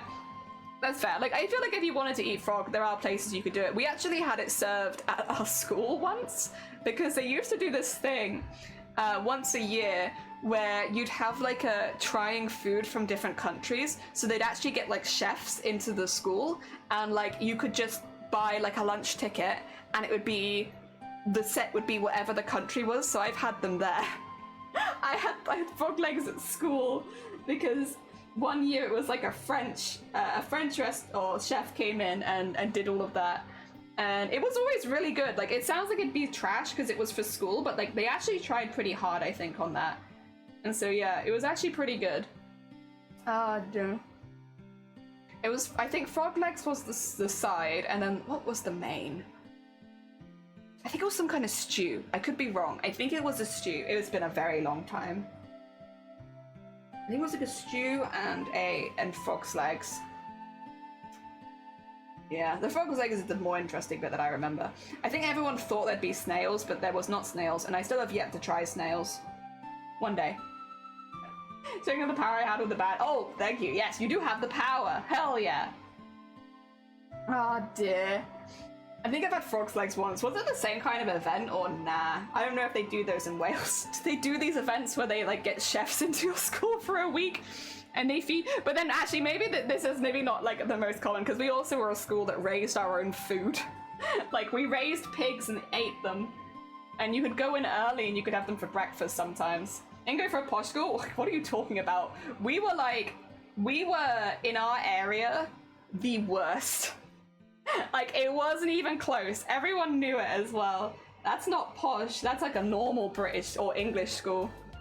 It's like every now and again they do fancy weeks. I actually wonder if, have you seen, okay, for anyone who's not in the UK, you might not have seen this. There's kind of like a situation happening with schools in the UK right now where a lot of them students can't safely go to them because of concrete. Am I right? Like the concrete crisis is going on in schools at the moment, where like school is being postponed a week because it's just not safe. Yeah, mad. There's a lot of stuff. So that's not your school was posh. I was gonna say something really rude. That I actually won't say that. That's too mean. Oh dear. I will refrain. I'm gonna be a good bean today. Oh dear. We only had blue cheese served at lunch. I'm actually... Do I want to say anything? No. No, I don't. No, I don't. I'll leave it there. Oh dear. Haha, yes, Shifty. A specific type of concrete that turns out to be very brittle. Yeah, it sounded like that, and it's meant that like a lot of schools have been seen to be unfit. And like, so either they're being postponed like a week to try and get as much fixed as possible, or they're like avoiding parts of your school campus, or something else. Oh yeah, they were saying like some schools were going to do like some remote learning in certain classes or something while it gets fixed. It's actually like, because I'm not at school anymore, obviously this is not something that I have like, it doesn't affect me at all. I also don't have children, so like, yeah, it doesn't affect me, but oh dear.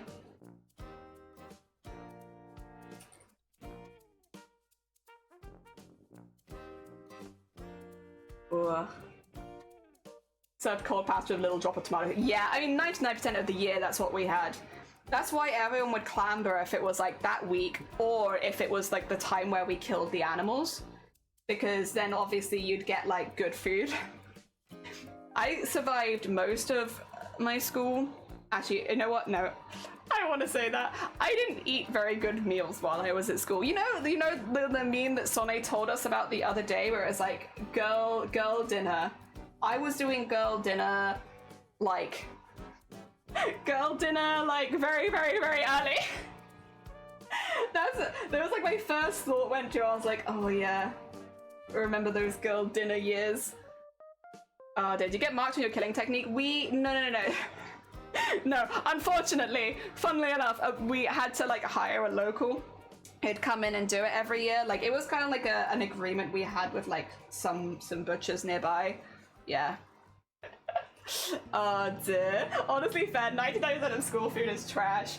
The one thing that I do take away that we had that I actually really liked, and I think they did this on purpose because they knew a lot of people weren't eating full meals, was chocolate bricks, which is a brownie that's really condensed. So it's like, honestly reminds me of like space food.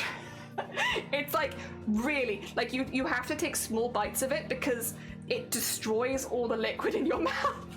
But they're really, really dense, and there's like a lot of stuff in there. Yeah, brownies are always solid. They are, but these were like they were just called chocolate bricks because they were like bricks. But like if you ate one, and you would be full, just one. So like they did that a lot. It definitely wasn't like good for you, but at least like the kids were eating, if that makes sense. I think it was one of those situations where like it's not the best, but yeah. Oh dear. So chocolate crunch with pink custard, but without the pink custard. Yeah, there's no custard. You wouldn't have it with custard because it was moist, but it was like, I wonder if I can get like an image of it. It's a really odd thing.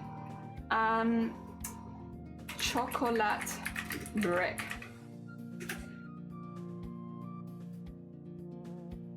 Yeah, chocolate concrete. That might be a better way of putting it. Chocolate concrete is a school classic. Yeah. That's what it is. Chocolate concrete. Yeah, and they're really flat as well. Like really, really flat. Yep. It's really simple. And you can serve it with custard. The ones that we had, you wouldn't want them with custard because it would have probably separated the oil. Because they were pretty oily. Dear. Tubby custard. Yeah, we love tubby custard. Oh dear. Oh yeah, chocolate concrete is what is closing all these schools down. Shoot, yeah, it's the chocolate concrete. Damn it. I knew it. Maybe we should stop building bricks and stuff out of chocolate. God, all these chocolate bricks and this chocolate concrete, it's causing failures in our schooling system. What the heck? Why have we done this? Oh dear. Yeah, like our school did a lot of stuff. I think I don't really know how to approach the subject, to be honest. It's like a bit of a difficult one to talk about, but there was a lot of issues in our school with... I know Shifty was memeing about it, but like we had a lot of issues with people not being able to afford lunch where I went, and so like they did what they could to try to make sure that all kids could eat. They also would do breakfast and like dinner for some people as well, because kids weren't getting fed at home. Like it's a very difficult, that's why I was like, I'm not gonna talk about this when Shifty's talking about it, because like it's not a very fun conversation, but like where I went to school, it was like there were problems, and it wasn't necessarily the school's problem, but I do kind of stand by that they came up with some solutions which meant that kids could still eat even if it wasn't the best. Yeah, I was memeing for the record. Yeah, it's like one of those things where like you don't have the full context, but I can't join in on the meme because like I do. I do have the full context, and like it would feel like really grim of me to join in, considering.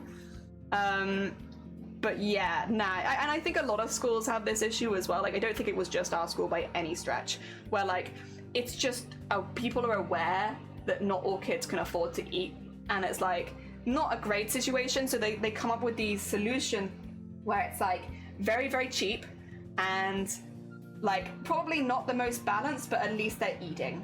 And like the growing food in school was like a big one, because it meant that you actually got really good food, but it was really cheap because it was just done by the school, and it was good.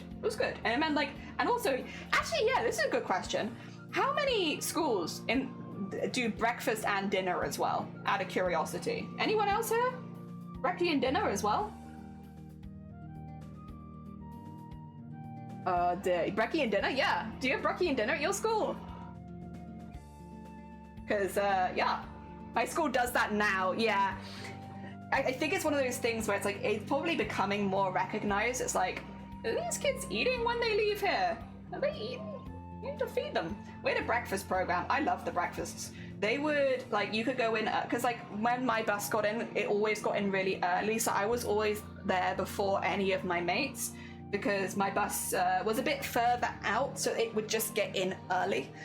So I was normally there, on, like, a good day with no traffic and stuff, I'd be there, like, half an hour before school started, and it was nice, because it meant that, because I was leaving the house so early, because I think we left at about, to get there at 9, we left at 7. So like there are days where I didn't really eat breakfast because, you know, I was up very early and I had other things to do, so I was like, yeah, I'm not gonna do that. And then you get in and you get given a hash brown. It was good because you were there early, so you'd get a hash brown. So I would get a hash brown first thing in the morning, and it's like, yeah. I'm lucky, like my parents would want me to eat breakfast, to be fair. I was just lazy a lot of the time because I was a kid and I was like, it's early and I have to get up early. So the fact that, like, for me it wasn't like a life or death thing, but I'm glad that yeah, they had it, because it meant that when I had to get into school really early I could have a hash brown. That was good. They also did like a lot of other things. Bacon butty was a big one, but like I'll be honest, I was kind of happy with just like nomming on my hash brown. Oh dear. Breakfast and lunch, but never had dinner. The only time I could ever have dinner in school was like after hours band stuff. Yeah, so that's kind of what it was around. It was like around after school times. They had like, it wasn't like a full dinner, but it was like food, like sandwichy kind of vibes. They also had like 24-hour snack machines if you needed them. Oh dear. It's basically a free program with kids who can't afford school dinners or kids who can't have breakfast go, yeah, exactly. Honestly, I'm glad that it's happening more and more. Yeah, that's one thing. Our school was pretty on it for that sort of thing, where like kids got fed. It was good. I like it. I didn't like my school for a lot of reasons, but the kids getting fed one, it's good.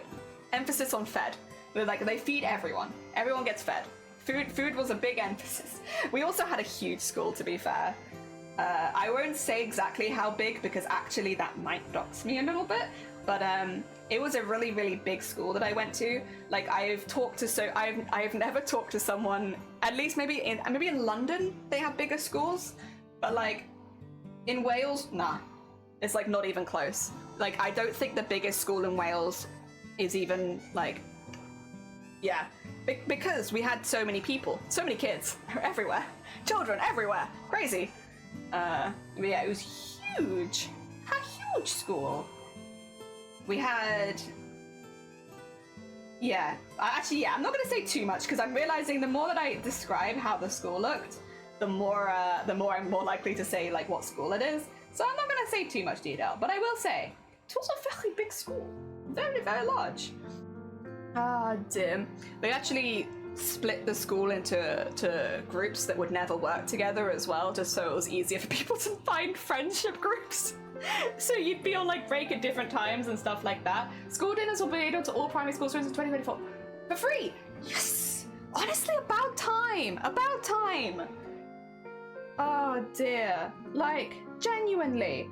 I think I was quite lucky because like I was one of the people that, I'm pretty sure I had free school dinners, at least in primary.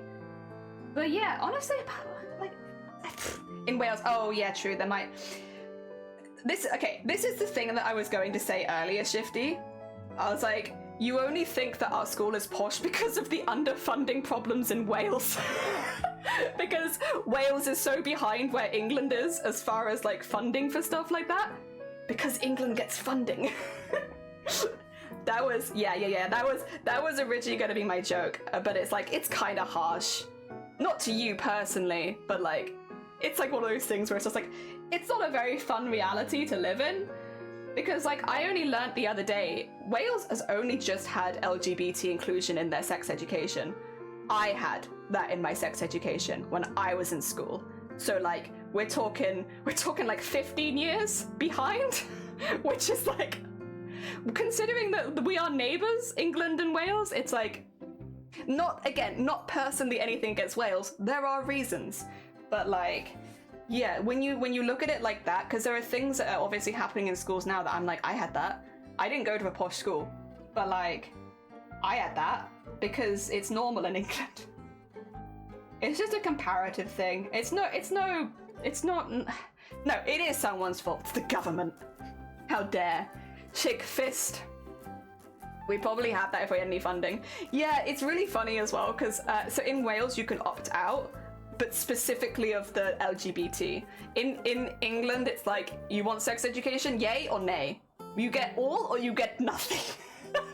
There's no, but in Wales at the moment they've got it where you can opt out of having the LGBT stuff in your sex education, which is, I think they'll change that eventually. I hope so. This is why we still have Pride. It's why it's still important to talk about stuff like this. Because yeah, it's like, it's a bit yikes. Also, this will probably, I don't know if this will make Shifty laugh actually, maybe it will. When they brought those rules in, people went and protested it, because people always go and protest stuff like that. But when they brought the protest, when they protested in Wales, I think they protested outside the BBC, which they were like, out of all the places that you could protest, huh? Like, if memory serves, the protests were out of somewhere that was like, I don't think in any way involved. Oh dear. I don't know why. I don't know. But then maybe it's best not to understand the train of thought of those kind of people. Because, yeah. Oh dear. Weirdos. Also, Studio, good morning! And Queena, thank you for the hydrate. I probably should hydrate, honestly. I think the aircon takes some of the humidity out of the room. It is meant to recycle it back in again. I think a lot of that recycling goes straight out the window. I'm not gonna lie. It feels like the air dries out every single time I put the aircon on. But maybe it'll just take some getting used to. Which I don't think if that's the case I'll ever get used to it, because we only have like one hot week in the UK and then that's it. Although last year was good. Last year was warm. Oh dear, I should actually do the hydrate. I'm talking about it and not doing it. Like cold tea. I will have to also probably end stream soon because I still can't see out of my eye. For anyone who's joined since the beginning, it's just, yeah, my vision's a bit floppy right now because I think I have a migraine on the way, which makes sense. I usually do. On the 11th, heck, take care of yourself. You can't see out of your eye. Yeah, I can see out of it. It just looks, you know, when you have like a, I don't actually know if this is a good. Have you ever had like a big piece of sleep in your eye and it's kind of wet and it's like obscuring your vision with like a big white, like blurry blob, and it's like difficult to see because now you're just looking around and so it makes everything else in your vision look blurry? I have that in this eye, and yeah, I think it's this eye. Is it that eye? It's difficult to tell. Well, I mean, I don't actually have anything in my eye is the problem. It could be in that one, actually. I'll find out when it starts hurting, I'm sure. But yeah, I can't see so well. Oh dear. I don't think we ate any at zoo school. Probably one reason it took me so long to realise I'm not straight. Oh, see, we had a lot. We were very lucky. Not a lot, but like they talked about it alongside regular sex education, so it was just kind of in it. Well, maybe that's why you couldn't opt out of it, because it wasn't like you had one lesson on LGBT. It was just like when they were discussing one part of sex education, they would also include other parts. I don't think we had as much on gender identity, so like transgender stuff, I don't think we had any of that. But when it came to like gay, bisexual, lesbian, we had like those. I don't think trans though. I don't think trans we had any. Also, yeah, Codilato, good morning. I was like about sometimes I get migraines. Yeah, it's an aura. Not everyone with migraines gets aura, and I don't get an aura every single time, but I do get them quite often. So like, it's not. It's just a very annoying symptom because you're always like, is it something in my eye or is it an aura? And like, if you rub your eye a few times and it's not coming out, it's probably an aura. And like, yeah, it's not like I'm completely blind. I have my other eye. I can still see. It's just like a little difficult. And it means if I have a migraine on the way that I'm technically probably on a timer right now. If it happens at all, sometimes I just get an aura and I get very spooked and I like get myself in like the migraine position and then it doesn't happen.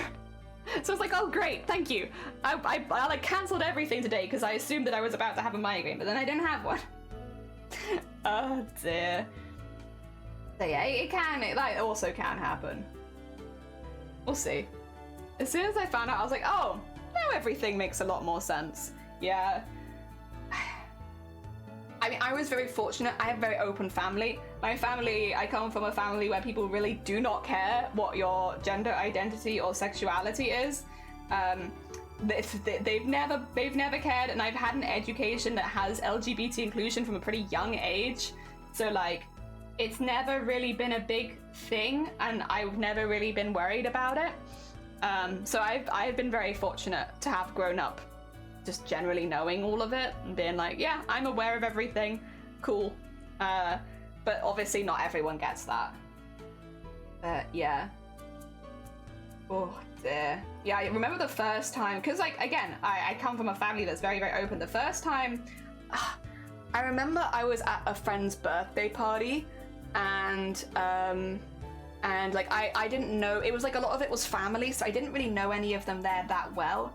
But obviously I knew my friend and I knew one or two other people there, so we were chatting, and I ended up chatting to my friends. They were related somehow. They weren't super close, but they were like a bit older than me, and they were asking me, oh, you know, oh, you're friends with so and so in school, and I'm like, yeah, we're friends. You know, we become friends at this point, yada yada yada. And they were talking about it, and they were like, oh yeah, you see that fella over there? I'd stay away from him if I were you. And I was like, oh, okay, weird, member of family, okay, sure. They were like, and then he gets in my ear and he's like, he's gay. And it's like, okay. Like in my family, I grew up with that not being an issue. And you saw like a couple people taking him outside, and then he didn't come back, he just left. And it was like, oh, okay. There are still families where if, like, it is like a taboo to even mention like that someone is gay in the UK, because I grew up very, like, from that, very sheltered, because like my family is super open about that kind of things. It's never been like a point of like homophobia is a thing, and then you hear it, you're like, oh, that still happens. Once again, another reason why Pride is great, and we definitely still need Pride. My god, I was so shocked. I remember just being like, sounded like, what do I even say? Because first of all, this person's older than me. I am a child. And like, so you shouldn't talk back to them because that's not polite. But like, also, weird. Oh, dear. And I found it the same. I kind of became aware because I was watching some movie or documentary thing. My mum was like, huh, you had friends? I actually did. Surprise. I actually had a really, really good friendship group in school. Yeah, and I'm still friends with some of them to this day. I was very, very lucky with the people that I found. At the time, I was a lot shyer than I am now. I was very, very self-conscious, and I found people who had some similar interests to me, and I don't know if this is the same for everyone else, but you know when you're kind of integrating into a friendship group that already exists, because that's what I was doing. I was kind of friends with a couple of the people in the group, but I didn't really know most of the group, so I was like slowly being brought in as like an extra friend to this pre-existing friendship group. And yeah, I've told this story before, but like when I really realized that these were good friends is someone had made me laugh really hard, and I was having a lot of lung issues. I've had a lot of lung issues my whole life, but I started coughing really, really hard because I'd laughed too hard. So I was like laughing and coughing, right? And I was like obviously just like coughing like away, and someone came over to me and they opened their backpack and they put it in front of me, and I was like, what? Like, what are you doing? And they were like, oh, well, I assumed you were gonna throw up. And I thought it was like, yeah, I didn't want you to be embarrassed in public, so I thought you could throw up into my backpack instead. And I was like, oh my god. So, and since then, I was like, these are good people. These are the friends that I want in my life. And yeah, they were very good friends. I've told that story before. That it will always stick with me. I didn't have a carrier bag. No, they literally came over with their school backpack and was like, you can throw up into this. And I was like, oh my god. So yeah. And I was like, these are good friends. I'll stick around these people. And I did. They were really, really good. Oh dear. Also, thank you for the hydrate, Magnus. Fair. Yeah. And then yeah, I didn't want to embarrass them and tell them they were wrong, so I made sure I threw up in their bag. Could you imagine? No, I remember just laughing even harder afterwards because I was like, what a weird thing to do for someone. And this was a person in the group that like we hadn't really been that friendly before. Like, you know, I'll be honest, I don't think she really liked me very much, and I was like, honestly, fair. But like, so we hadn't really been that close, but yeah, she walked across and just like gave me her backpack to throw up in, and I was like, okay, we're good friends now. Isn't that worse than throwing up on the floor? I think it was like to disguise that I was throwing up, was to like put my head in the backpack and throw up in there so that nobody saw, because like we had thousands of kids around us, and like I do actually kind of agree, it is kind of embarrassing throwing up in front of other people. I wasn't gonna, but like, you know, generally I can see why that would be considered an embarrassing thing to do, yeah? I get that. I get that's embarrassing. No one likes being ill in front of other... Well, no, someone probably does, but most people don't like being ill in front of other people, right? It's one very specific person. But, yeah. Like, oh, it's cute. good friends. We'll stay friends after that. That was very sweet. And yeah, after that I felt a bit more comfortable with them. And yeah, I really enjoyed that friendship group. They are really, really good. I mean, I say that like we're not friends anymore. It's just kind of a lot of us have grown distant. I think if we saw each other, we'd still be on very good terms, but like we don't know each other as well, except for a couple people. There are a couple people in that group I'm still like very, very close to. We don't talk as often, but like whenever we do talk, we talk for a very long time. It's that kind of friendship. Belching isn't suspicious. Yeah, true. To be fair though, actually, no, that probably would have been less, like, looking back on the logistics of this, it actually might have been less suspicious because, so you have to bear in mind, this is like, we're in the cafeteria-ish area. It's so loud in there because there are thousands of kids in this massive hall and like the ceilings are really tall and everything. So it's really, really loud in that room. Like no one probably would have heard me belching or like vomiting in a bag. And if nobody could see the vomit, then I don't think a lot of people would have even suspected. Not that I was going to, I was just laughing and coughing. Like I wasn't gonna be sick. That was never actually on the table, but it was still very sweet. I mean, as someone who might have had to see this, I appreciate if it was covered. Yeah, especially in the cafeteria where people are eating. I would take the embarrassment and not ruin my friends' books. True, yeah. I don't know, but then I wasn't gonna be sick. It was never on the table. Like I wasn't gonna throw up. I was just laughing really hard. And like having a bit of a coughing fit because I'd laughed really hard. You can cough till you throw up. I felt like that last year, but like, yeah, no, not in that. Yeah, hypothetically, would I have vomited in her backpack? I probably wouldn't have because I didn't know her that well. And I thought that she didn't like me. So like, I probably wouldn't have vomited in her backpack just based on like, I don't want her to like hate me even more. And like, yeah, also I don't want to ruin her backpack. And yeah, I probably would have like, spun around and been like, nah. Even if I was a good friend, I wouldn't have. Yeah, I probably wouldn't purposefully throw up in someone else's things, even if they'd offered it. You know, the floor is easy enough to clean, right? I'll just throw it on the floor. Oh dear. Maybe my own backpack? Maybe? I think that's the closest. Where? I had one more sequin. Where did it go? I know it doesn't matter that much, but still. I had one. Damn it. I've lost it. It's gone. I probably breathed too hard and it flew away. Honestly, I think that's where most of my sequins go. I breathed really hard and then they're just gone. Run to the toilet. Oh, that wouldn't have happened. Like, with that many kids, like, ugh, nah. The only toilets that normally had space in them were the art block toilets. And I think that's only because they were like deathly cold. Like the art block toilets were like freezing. If you wanted to pee alone, they were good ones for that. But yeah, I think it was really only the art blocks that were like generally not as busy. Every other toilet, a lot of people used to hang out in the toilets at lunch. I was never in a group that did that. But like, yeah, a lot of people used to hang out in and around the toilets. I don't know why. I still don't really get why. But yeah. They weren't nice toilets. You find it stuck to your arm. Yeah, actually, you're probably very right. I probably will find it stuck to my arm or something later.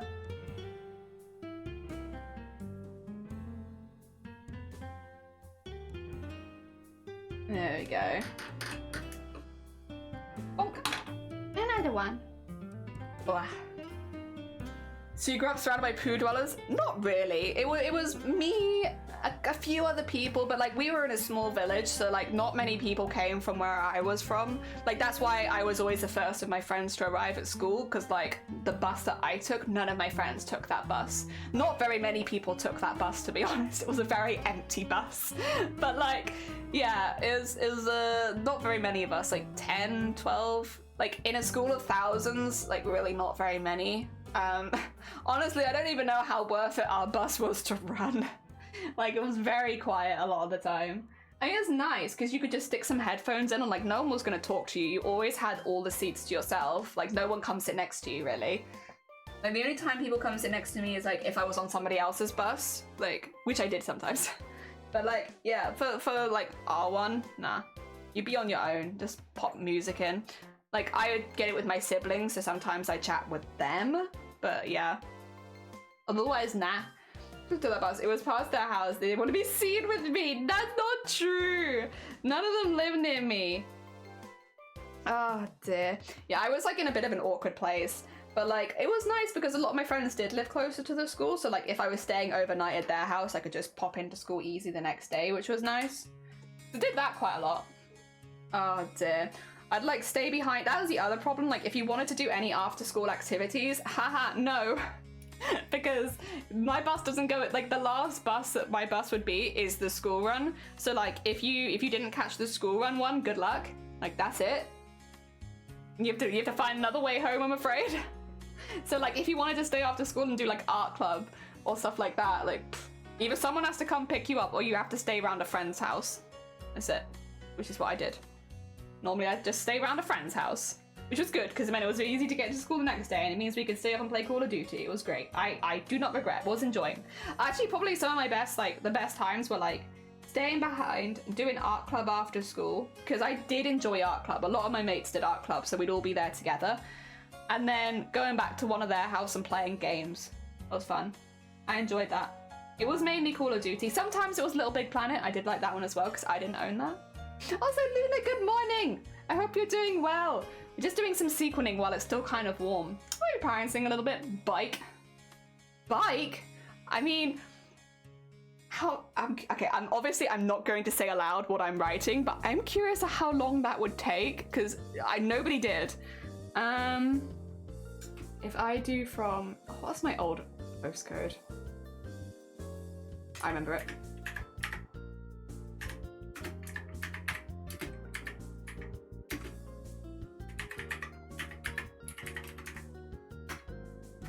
Okay, we'll just take that one in first.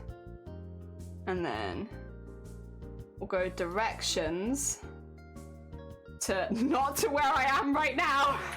Oh yeah, that's a very long walk actually, not to there.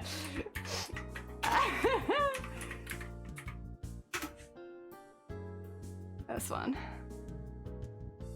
On bike it would be over an hour. Just over an hour. It's quite a long bike ride. Just over an hour. And that's like not even like that's actually cross country. That is actually like full on cross country. So probably you wouldn't do that because that would get very muddy for most of the year. What if we went via the road? Yes. Yeah, it's actually not that much longer. It's actually only a little bit longer. Okay, let's say just over an hour then. Oh, don't know. No, you're not. Getting ready for the hairdressing appointment? Hell yeah. Oh, good luck. I hope it goes well. Art club was supposed to be. Art club was every single day. Most clubs ran daily because there were so many kids. So you could, but basically art club was just staying behind in the art rooms and doing art in them. So yeah, they were basically every single day. I think it was till about 5 o'clock. So you could do 3:15 till 5 in art club and stay however long you wanted. But yeah, it was basically every single day. We used to do Tuesdays and Thursdays. Was most common for us. But yeah. Not that long. Yeah, it's quite a long one. It's quite long. There's a reason. And it's not a fun cycle either, because it's really hilly. It's not fun. Wait, what the hell? God, I haven't been in this area for so long, because my parents moved away from there, so it's like I'd never come back here. They have so much different stuff around there now. See, I kind of wish I could show you, but I really don't want to dox my school. But like, what the heck happened? Oh yeah, see, I remember this bit.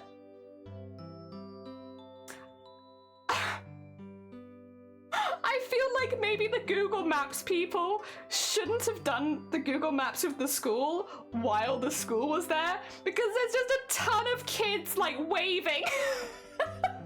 Maybe they should have waited until when those people weren't there. Oh my god. That was it. That was silly of them.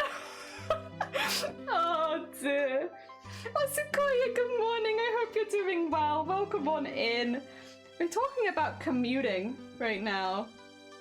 Yeah, I don't think I've ever commuted by bicycle. Like, I've even been close enough to walk or far enough away that it's like not really feasible. I don't think I've ever been at a good distance as biking as an option to get anywhere. Yeah, it's weird. I did cycle a lot growing up because, you know, we lived by a forest, like, so it made sense. Like, I did do a lot of cycling. But yeah, I never used it as like an actual means to get from A to B, other than for fun. Dear. I'm tempted to, I'm not tempted to go because at the beginning of, wait, you're all, me too, we can suffer together. I have an aura, I've had an aura most of this stream. I'm kind of just waiting to see if it becomes anything, because sometimes they do, sometimes they don't. But yeah, I'm also at the, do I plan for the day or do I not kind of stage. Dear. How much notice do you need to give them, or is it not one of those things you need a refund for? Because if it's today anyway, I guess you could probably call a little later, because they're not going to be able to rebook you anyway. Or rebook anyway. Never understood villages being so close to bigger places. Like, why not just join together? I haven't lived in a place like that. My village was really far out. But I kind of get what you mean. Unless people just want, like, a quieter lifestyle, in which case, fair enough. Life do be busy sometimes. I get that.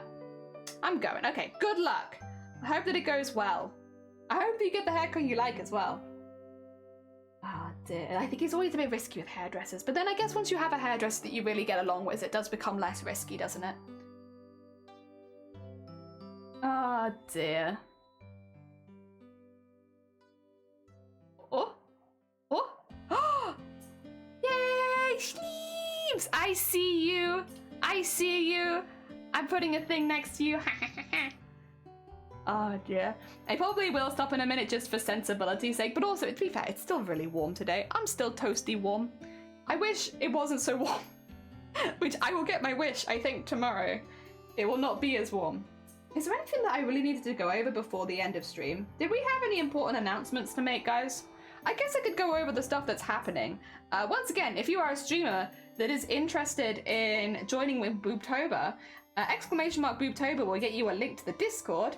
From the Discord, you can get all the information about the charity and also how the event runs. You're pregnant? No. That's thrown me off. Yeah, you can get all the information about the charity and how the event takes place. It is an event where hopefully you can meet lots of other streamers. It's a lovely community. I highly recommend it. And yeah. We have all that there. Make sure that if you are in Boobtober already, that you have set your role to make sure that you're not missing out on anything. And if you are planning to take part in the raid train, the sooner you get your streams in, the easier it is for us. So if you want to give the staff a nice, easy job, please get your raids in as early as possible. Oh, your raids in, your streams in to the raid train as early as possible. There you go. English, my only language. Hell yeah. So that's the Boobtober one. Birthday, we have a birthday art competition going on right now. Specifically a cosplay kind of themed competition. !Birthday will give you a little bit more information about that. And basically, it's just a competition where you can design a costume. Whoever wins will get a full tutorial of the costume from start to finish. You still have a while to enter that because the deadline is the 1st of October. So, but if you are interested, that's there, and you can enter that. That is for all different skill levels of art. We have some downloadable mannequins you can use to help you get started. Yeah, so we got that. I have to commute further in the future. I have to move out of the university dollars. It's impossible to find something affordable. Yeah, it's awful. Like, housing issues in the UK right now are big. Oh dear. Then you get less self-governance. Also that's probably another reason. You're getting married. Birthday! I'm having everything happening. It's been a very, very busy week. Oh, yeah, and then VGen. We are now an artist on VGen. You can now commission me via VGen. Technically, my commissions are closed right now, but you can follow me, and I would appreciate anyone who does follow me because it helps me get closer to being verified on VGen, which just means I seem like more of a real person, which would be nice. So yeah, if you happen to have a VGen account or you are interested in commissions via me, !comms for that one, I believe it is, will get you. I'm gonna double check that actually. Is that true? XComms. There you go. Yep, we'll get you a link to the VGen page where you can follow me for when I do probably open. Yes. Can you bring me back a hot Italian man? Whoa. Just a small request, just a little one, you know, just a little teeny tiny request. Nothing too intense. They go to Italy on Wednesday. Ooh, I hope you have a really good time. Hell yeah. Did we have anything else to announce? Stickman is coming back tomorrow. Stickman is simply not happening today because it's too hot. Stickman is tomorrow. I am away on Friday this week, so there'll be no stream on Friday because I am seeing my family. I am seeing the Jelly family because I told them, hey Jelly family, when it hits October, I probably won't be able to visit because I'm going to be really busy. So can I visit before? And they were like, yeah. I was like, so I'm going to go see them because otherwise I won't see them until, for a while probably. Because it gets very, very busy around that time of year. But yes, we have that. No stream Friday. I probably need to properly announce that. Prints, we had our prints arrive. They look really, really cool. For anyone who is not aware, we did some embroidery recently and we had a vote and we turned them into prints. So the winners are here, as well as mine and Shiny's favorite. So we have them all as prints. I just need to get them properly, officially printed now. So we've had the tests. I like them. I'm happy with the quality. They have like a slight shine on them, but they're not too glossy because I didn't want the initial, like the actual stitches to get lost. If it will focus on the close-up, kind of focusing, not quite. Actually, it does it better in this one, doesn't it? There you go. Go on, focus. Focus. You've got this camera. There it is. You can actually see all the stitches. It's very hecking cool. I'm very hecking pleased with how they turned out. They look really textured and they all look like that. You'll just have to take my word for it though, because there's no way I'm getting all of them to focus. But yeah, we have that.